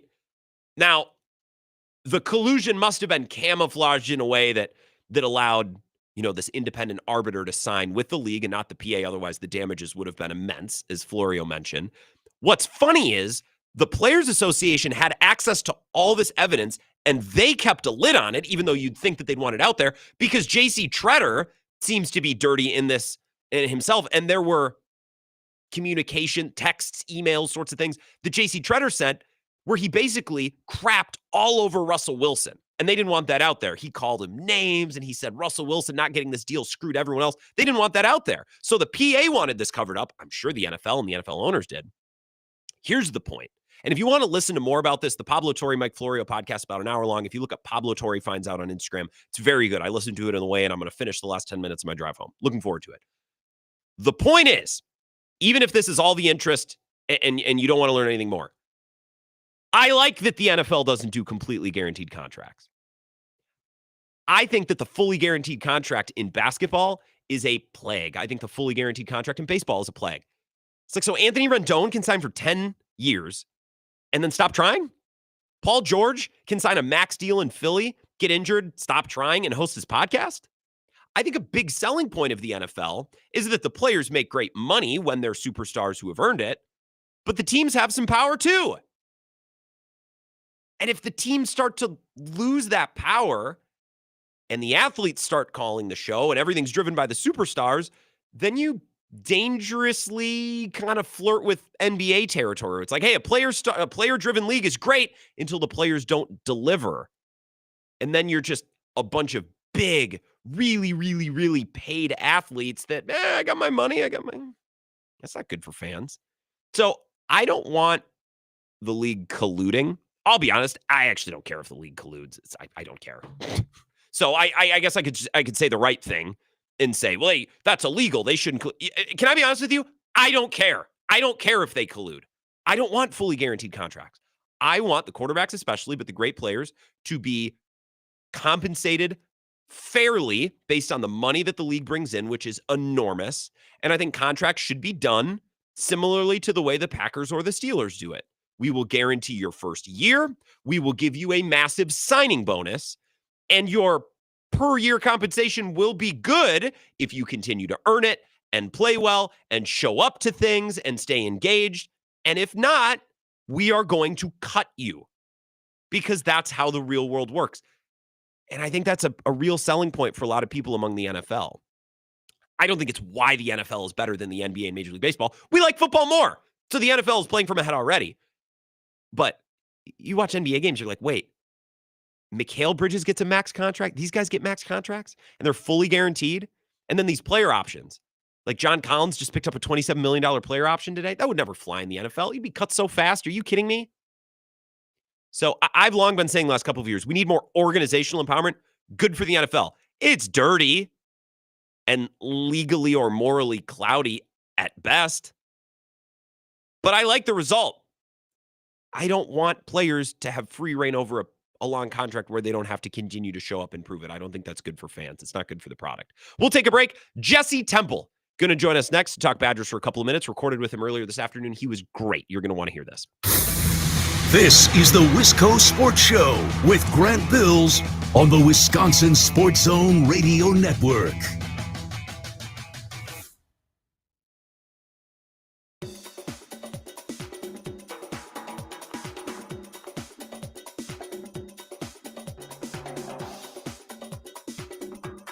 The Wisco Sports Show will resume in 5 minutes.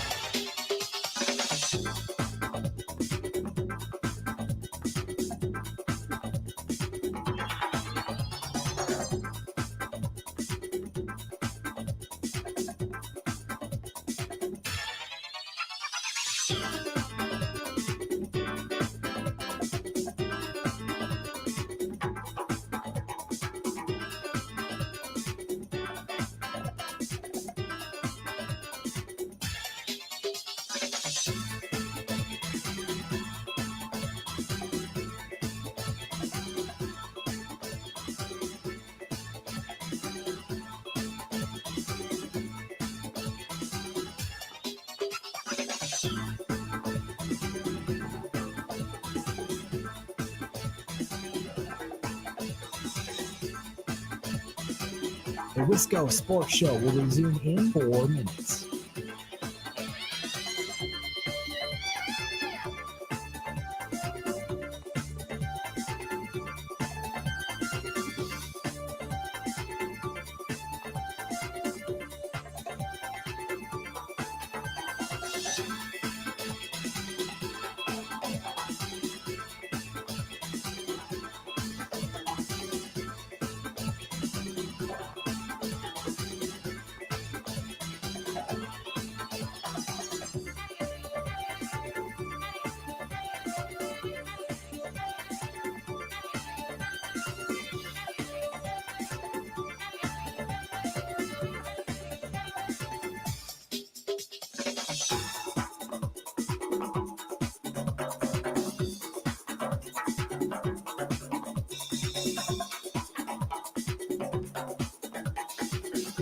The Wisco Sports Show will resume in 3 minutes.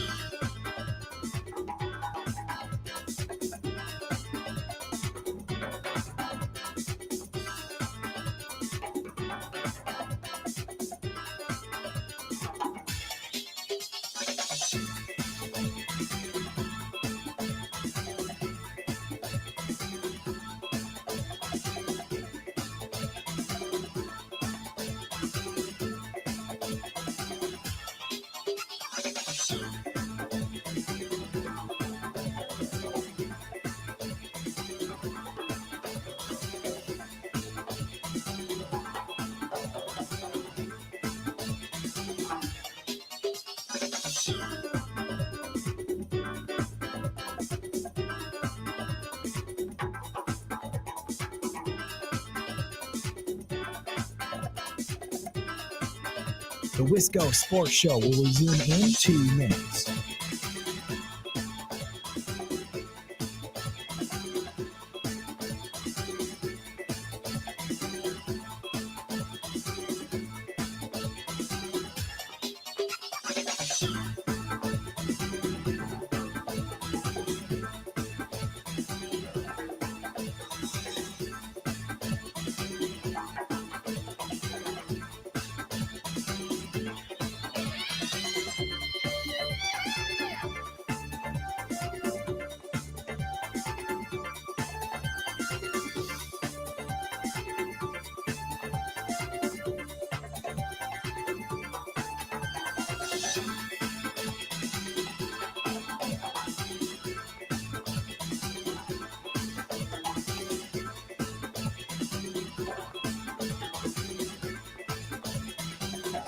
The Wisco Sports Show will resume in 1 minute.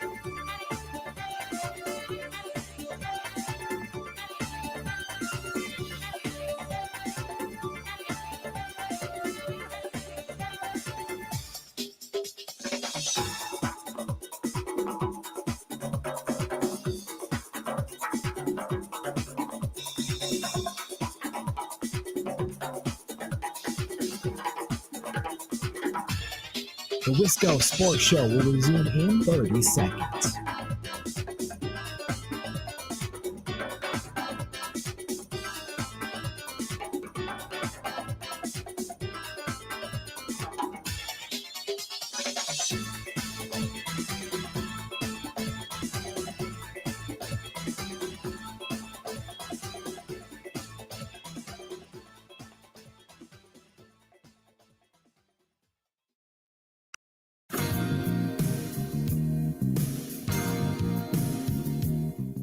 the Wisco Sports Show. Jesse Temple here in a minute or two. A couple of texts first. Zach in Altoona says, dude, I'm with you, Grant. I understand that colluding as an entire group of owners to lowball players would be a bad thing. But you'll excuse me if I don't clutch my pearls when I found out they were trying to get the best deal possible for the team and save money on players when they can. Like, duh. And you said guaranteed contracts are bad for the league. Just look over the fence at the middling NBA players who make way too much money and then barely play. Yeah, look. Put it this way. Forget the NBA. Forget Major League Baseball. There has been one fully guaranteed contract in NFL history, and it has been the single worst transaction in NFL history. In fact, I bet that when the Browns did and gave that deal to Deshaun Watson, owners were horrified. 2 years later, I bet they're doing backflips. Look at how poorly it's gone. Zach continues, like, imagine if Jair Alexander's contract was all guaranteed. Talk about hurting your franchise, although I personally thought his antics and taunting other players were hilarious at the time. Yeah, I have no problem with him as a player other than the game he got suspended. He's a little kooky. He's a corner. Of course he is. Jared DeForest says, at my job, we have disability pay and FMLA. My salary is guaranteed as long as I'm employed and can work, but if I get injured and can't work for an extended period of time, I still get paid just less. Should the NFL do something similar? Will that cause more players to play injured and avoid a pay decrease? I would want more investment from the league in pensions, in healthcare. That's what I'd want to be more focused on, not guaranteed contracts. So collusion, bad, although I'm not losing sleep over it. I don't want fully guaranteed contracts. I think that has hindered the NBA, and I think it's hindered Major League Baseball as well. All right, enough of that. An interesting story that you can dig deeper into if you'd like. But now we're going to connect with Jesse Temple to talk about what's going on with the Badgers. So here's our conversation we recorded earlier today. Jesse Temple is here, his weekly visit. You can find him. He's the director of content at Badger Connect. Lots, not just of his writing, which you've come to expect over the years, but videos and giveaways and all sorts of multimedia things available over there, for lack of a better term. And of course, you hear him on the camp with Zach too. The NBA draft is this week, and I had a guest on my show yesterday to talk about John Tonje and his role in that. And I am interested to see, Jesse, and maybe you have something to add to this, maybe not, but I am interested to see. He is that type of player who played a ton in college, is an adult, and could be one of those guys who steps in right away and helps an NBA team. He's ready to go, right? He's polished, and he should be ready to play basketball. I certainly think so. Now, there are oftentimes teams who choose a player based on his potential, and they like somebody younger because you can help them develop. And maybe 3 years from now, they're a superstar. And if it doesn't work out, you cut bait and you move on. But there is something to be said for an established guy. And what John did last season in an All-American year at Wisconsin is hard to deny. I think ultimately, if you can make open shots and you can be a bucket getter, and even if someone is playing good defense, you can still get your shots up, that's valuable. He can do certainly a number of other things, but I'll be very intrigued to see what happens with him. And I've seen it with the Bucks too, where you draft a kid and it's 19 and he like played in New Zealand or he played in the G League. It's like, it's okay. So I get that, but so many of those players never turn into anything close to what even John Tonje would probably be on day one. And I think, and you covered him and were around him, you and Zach both last year, like someone who's been to multiple schools, played in multiple systems, experienced. I mean, he's just an adult, right? And you probably saw that up close and personal from the moment he arrived on campus last year. He drinks coffee. Does that make you an adult? Yeah, I think so. That's a good little factoid. Yeah. Yes, I think that's a great example. Yeah. Greg Gard used the term grown man all the time when he was talking about John. It was evident as soon as he got to Wisconsin. And obviously, there is a certain level of maturity associated with that, where you understand your priorities and you have a great knowledge of the game. He was at 3 different schools, was a very good scorer at Colorado State, had a disappointing year at Missouri only because he was injured, and then exceeded everybody's expectation in what he did at Wisconsin. So, yeah, I think there's a lot of value in a player like that who can come in, understand his role, and be mature about it in the league. And I would also say, if we want to bring this back to Wisconsin, what a selling point for your program for what the Badgers were able to do. And really, this is 2 consecutive years, because you can go back to AJ Storr and see the year that he had. Obviously, he went to what he thought would be greener pastures at Kansas, and now he's on to another school. But you bring a guy in and you only have him for 1 year and you turn him into a all-conference or all-American type player. That says a lot about what's possible for the next guy who wants to come to Wisconsin. I think so as well. So we'll see how the draft goes, and we might be having a very similar conversation, different in some ways, but very similar maybe a year from now with John Blackwell. We'll see how his next season goes, and I know that's his goal, and we've talked about that before. You have a Badger Bite out through Badger Connect, and you're sitting down with Dylan Jones to talk about the running back room. what's it like for him being the assumed feature back? He expects to get workload and he expects to be a star and to be given opportunity, but that's a deep room, especially with Giacomelli returning.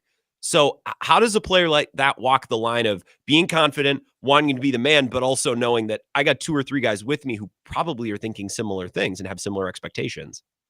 Well, one of the questions I asked him, which is circulating on the social media channels, because we publish maybe 45 seconds a minute of these interviews, and you can obviously see the full interview at badgerconnect.com if you're a member. But he talks about, I asked him, I said, well, you came in a class with 3 scholarship running backs, which is does not happen very often. It was him, it was Darian Dupree, Gideon Atuka. What excited you about that, and why didn't that detract you from wanting to come to Wisconsin? And he talked about being a part of competition, and certainly it'd be fun to come in and just be the guy, but you also want to be the best player that you can.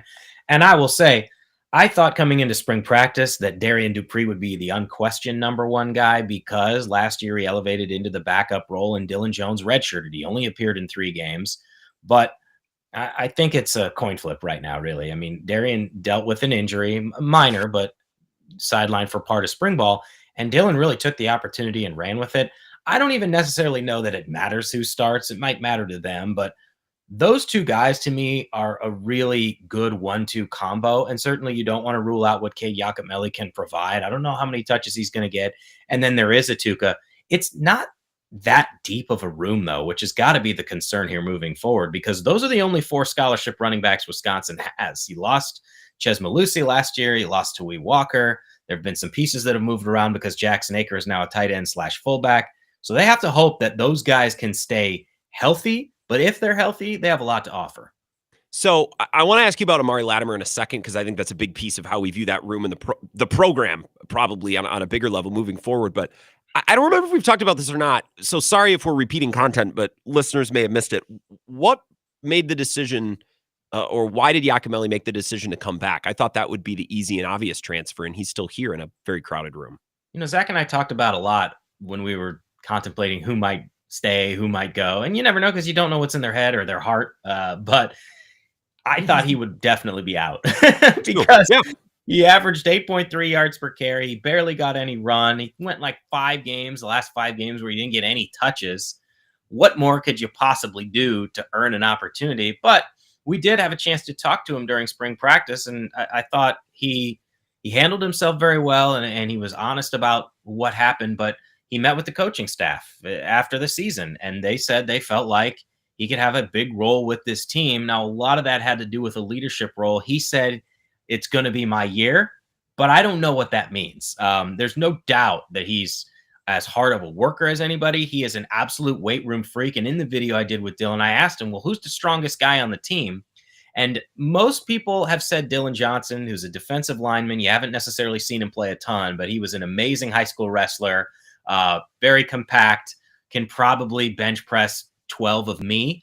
But Dylan also said Cade Giacomelli, because he's like, I saw him put on like 330-pound bench press reps, and we were doing reps of 5, and he did 7 of them, and I did 285 of 5, like the absolute athletic freak. So I think it was important to Cade to certainly have a role, but be a leader here too. He's the oldest guy in the room. They consider him to be a captain in that room. Dylan said that everyone else goes to him with questions. And so that stuff matters. And you need those kinds of people on your team. Now, the hope for him and everyone else probably is that he has a bigger role.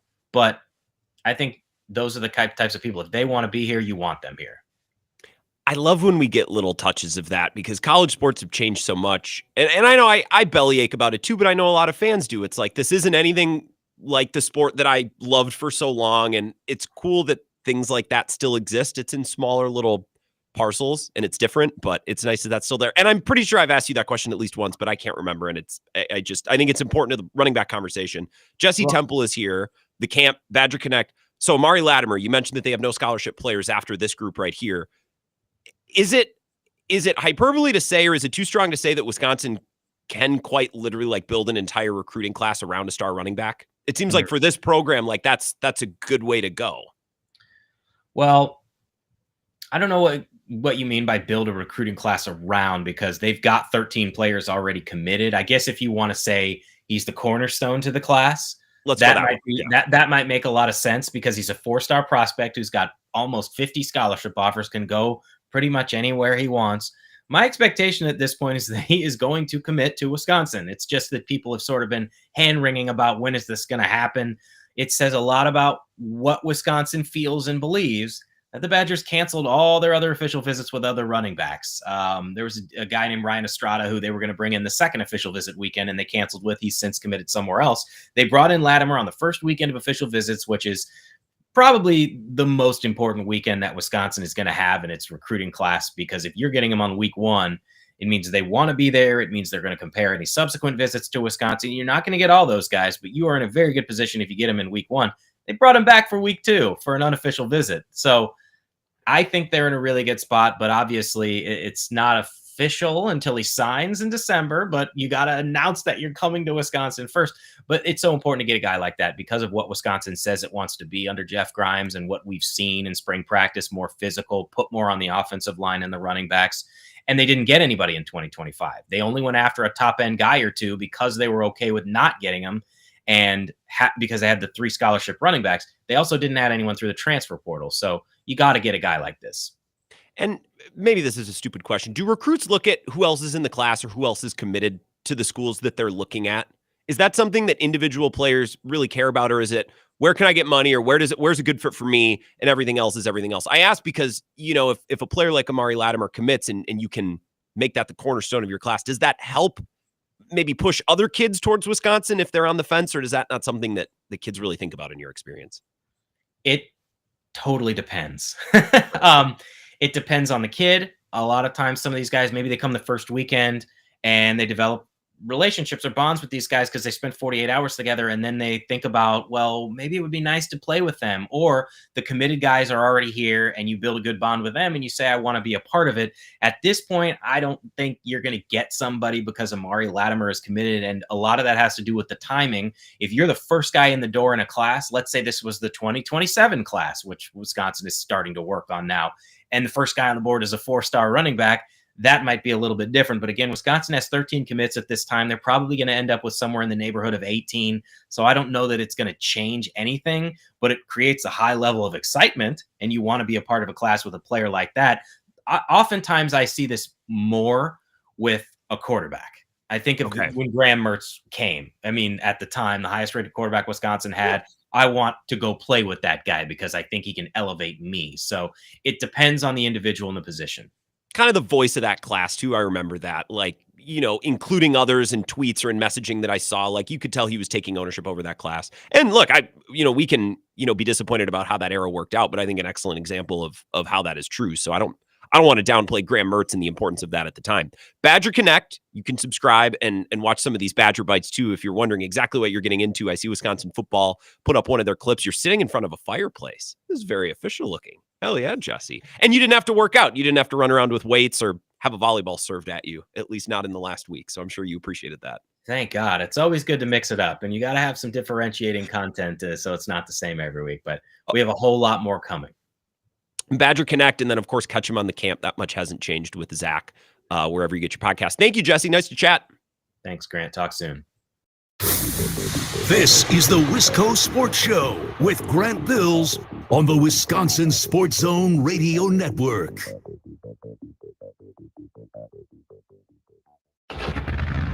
Bill Michaels here. Are your 2 wheels revved up? Because here it comes. The Big River Rally, where the river meets the road. It rolls into La Crosse on June 27th and 28th. Join us for a weekend packed with action. Stunt shows, a killer bike show, food trucks, all kinds of awesome vendors. Friday, Rod's River Run, with Texas Hippie Coalition lighting up the stage that night. Then Saturday is the Big River Rally Ride. Miles and miles of pure freedom. Then Saturday night, Drowning Pool rocks the house. Grab your tickets right now. BigRiverRally.com. That's BigRiverRally.com, and I'll see you there.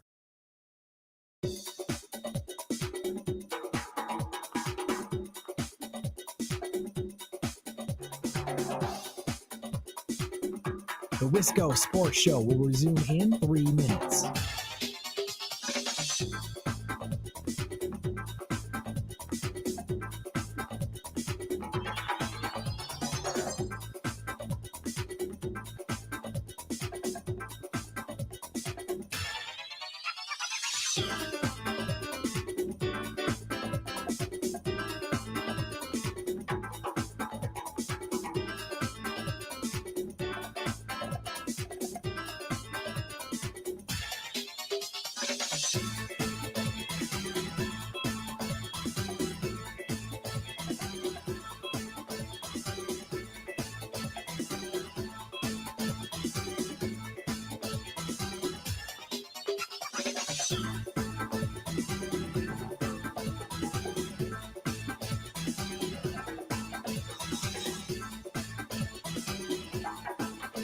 The Wisco Sports Show will resume in 2 minutes.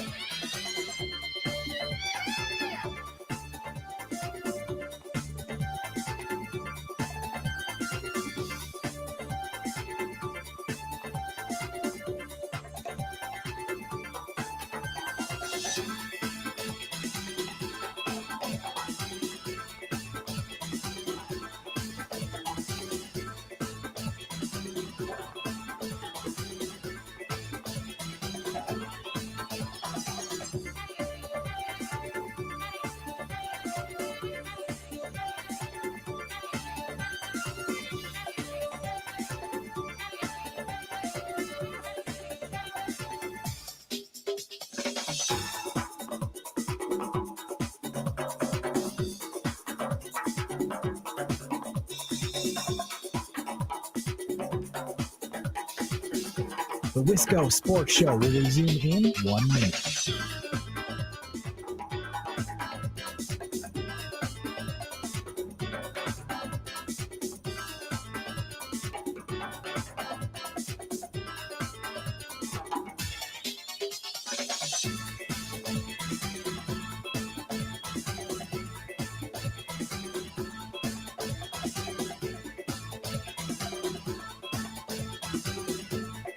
The Wisco Sports Show will resume in 30 seconds.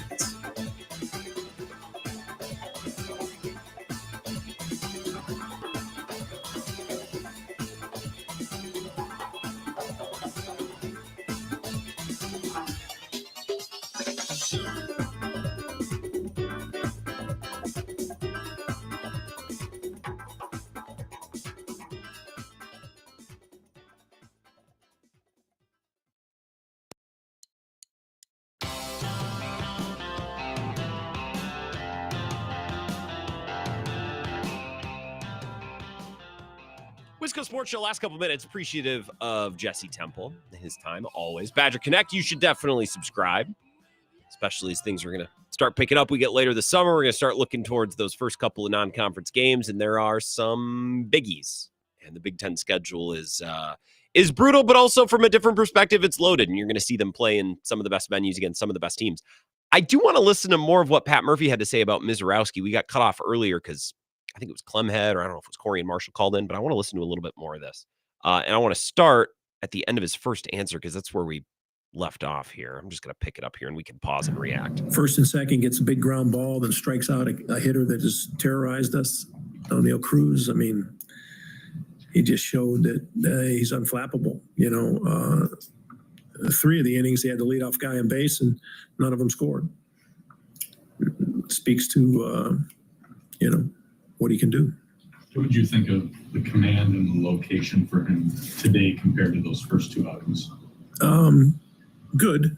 The thing about it is he's throwing to Haas for the first time, you know what I mean? And that's different. So another something to live with, but he knows Eric and threw to him in spring training a couple times, but or at least once. Or at least once. He kept himself. I mean, it wasn't perfect. He used a curveball a couple key times, you know what I mean, that came into play. But I thought his command was pretty darn good. As silly as it might seem, was it kind of good to see him get into a little bit of that jam there with the leadoff guys because you haven't been able to see him work out of it? Right. I think all that's going to help him. All these experiences help him, you know. For him to have strikeouts on all 4 pitches. What's that? For him to have strikeouts on all 4 pitches today. I didn't know that. What kind of sign is that? Like just So Sophia is asking, he had a strikeout on each of his 4 pitches today, and Murphy goes, oh, I didn't know that. Man that he's got. No, I think it's good, you know, so you don't turn in like what makes Skenes so great is you have no idea how he's going to pitch you. You know what I mean? Like the guy has 5 pitches or 6 and he commands them all. And I think it's hard to plan on a sequence. I think he probably has problems planning a sequence. You know what I mean? Like he's so tough. He has so many things going for him that and he wants to throw 101. He can, but he's just out there pitching. And I think Jacob can learn a lot from this guy because this guy's really, really good. And we didn't exactly hit him hard, if you know what I mean. We got very fortunate. His defense let him down. And We got a huge blue pit. It mattered. They made a couple key errors. He could have given up one, easily given up one. You said the other day that Jacob seemed really nervous before his first start. How did he seem heading into this game, and how does he kind of come along in that? Yeah, I didn't get him as I know he spent a lot of quiet time before the game by himself, but I didn't really sit with him or anything before a game. I just reminded him, like, hey, this ain't the Miz show. This is about the Milwaukee Brewers. You got 8 guys that you're responsible to, like they're responsible to you. So make sure you understand that. That was what I referenced when we chatted with Kurt about an hour ago. And that's part of what I find so interesting about Murph is in each of the last 2 years, probably last year even more so with Churio, he's been responsible for ushering in, one of these top prospects in the organization. And Miz, look, high-level pitching prospects are called up a lot. Some hit, some don't. And it's the same with batters, but they'd already paid Churio. You know what I mean? Like, Churio flopping is not really an option. I was also interested to see, like, the strategy and the different ways in which he would talk about Churio or talk to Churio and saying, hey, it's not the Miz show. Let me see if I can play that one more time. How did he seem heading into this? By himself, but I didn't right here. This ain't the Miz show. This is about the Milwaukee Brewers. You got 8 guys that you're responsible to, like they're responsible to you. So make sure you understand that you're in this journey with us. And I didn't get a chance to see it. He just looked at me like, okay. So I find that to be interesting at the very least. Tough love, but there's tough love and support built up into that same message there. It's like, hey, this isn't the Miz show, so don't get any ideas. But remember, because it's not the Miz show, you got 8 other guys out there who are responsible for helping you. Now, the other side of that coin is you're responsible for, making sure you help them and do your job for them. But that goes both ways. And Misiorowski strikes me as the person who go, okay, and then go out there and pitch. But I find the commentary from Pat Murphy at the very least interesting. It's all choices, right, that a manager makes. Bullpen choices those are boring. And sometimes I don't like those from Murphy either. But the communication choices, the person choices, the messaging choices, I find those interesting. We'll pick this up tomorrow. Be back and forth. Thank you for listening as always. Talk to you tomorrow.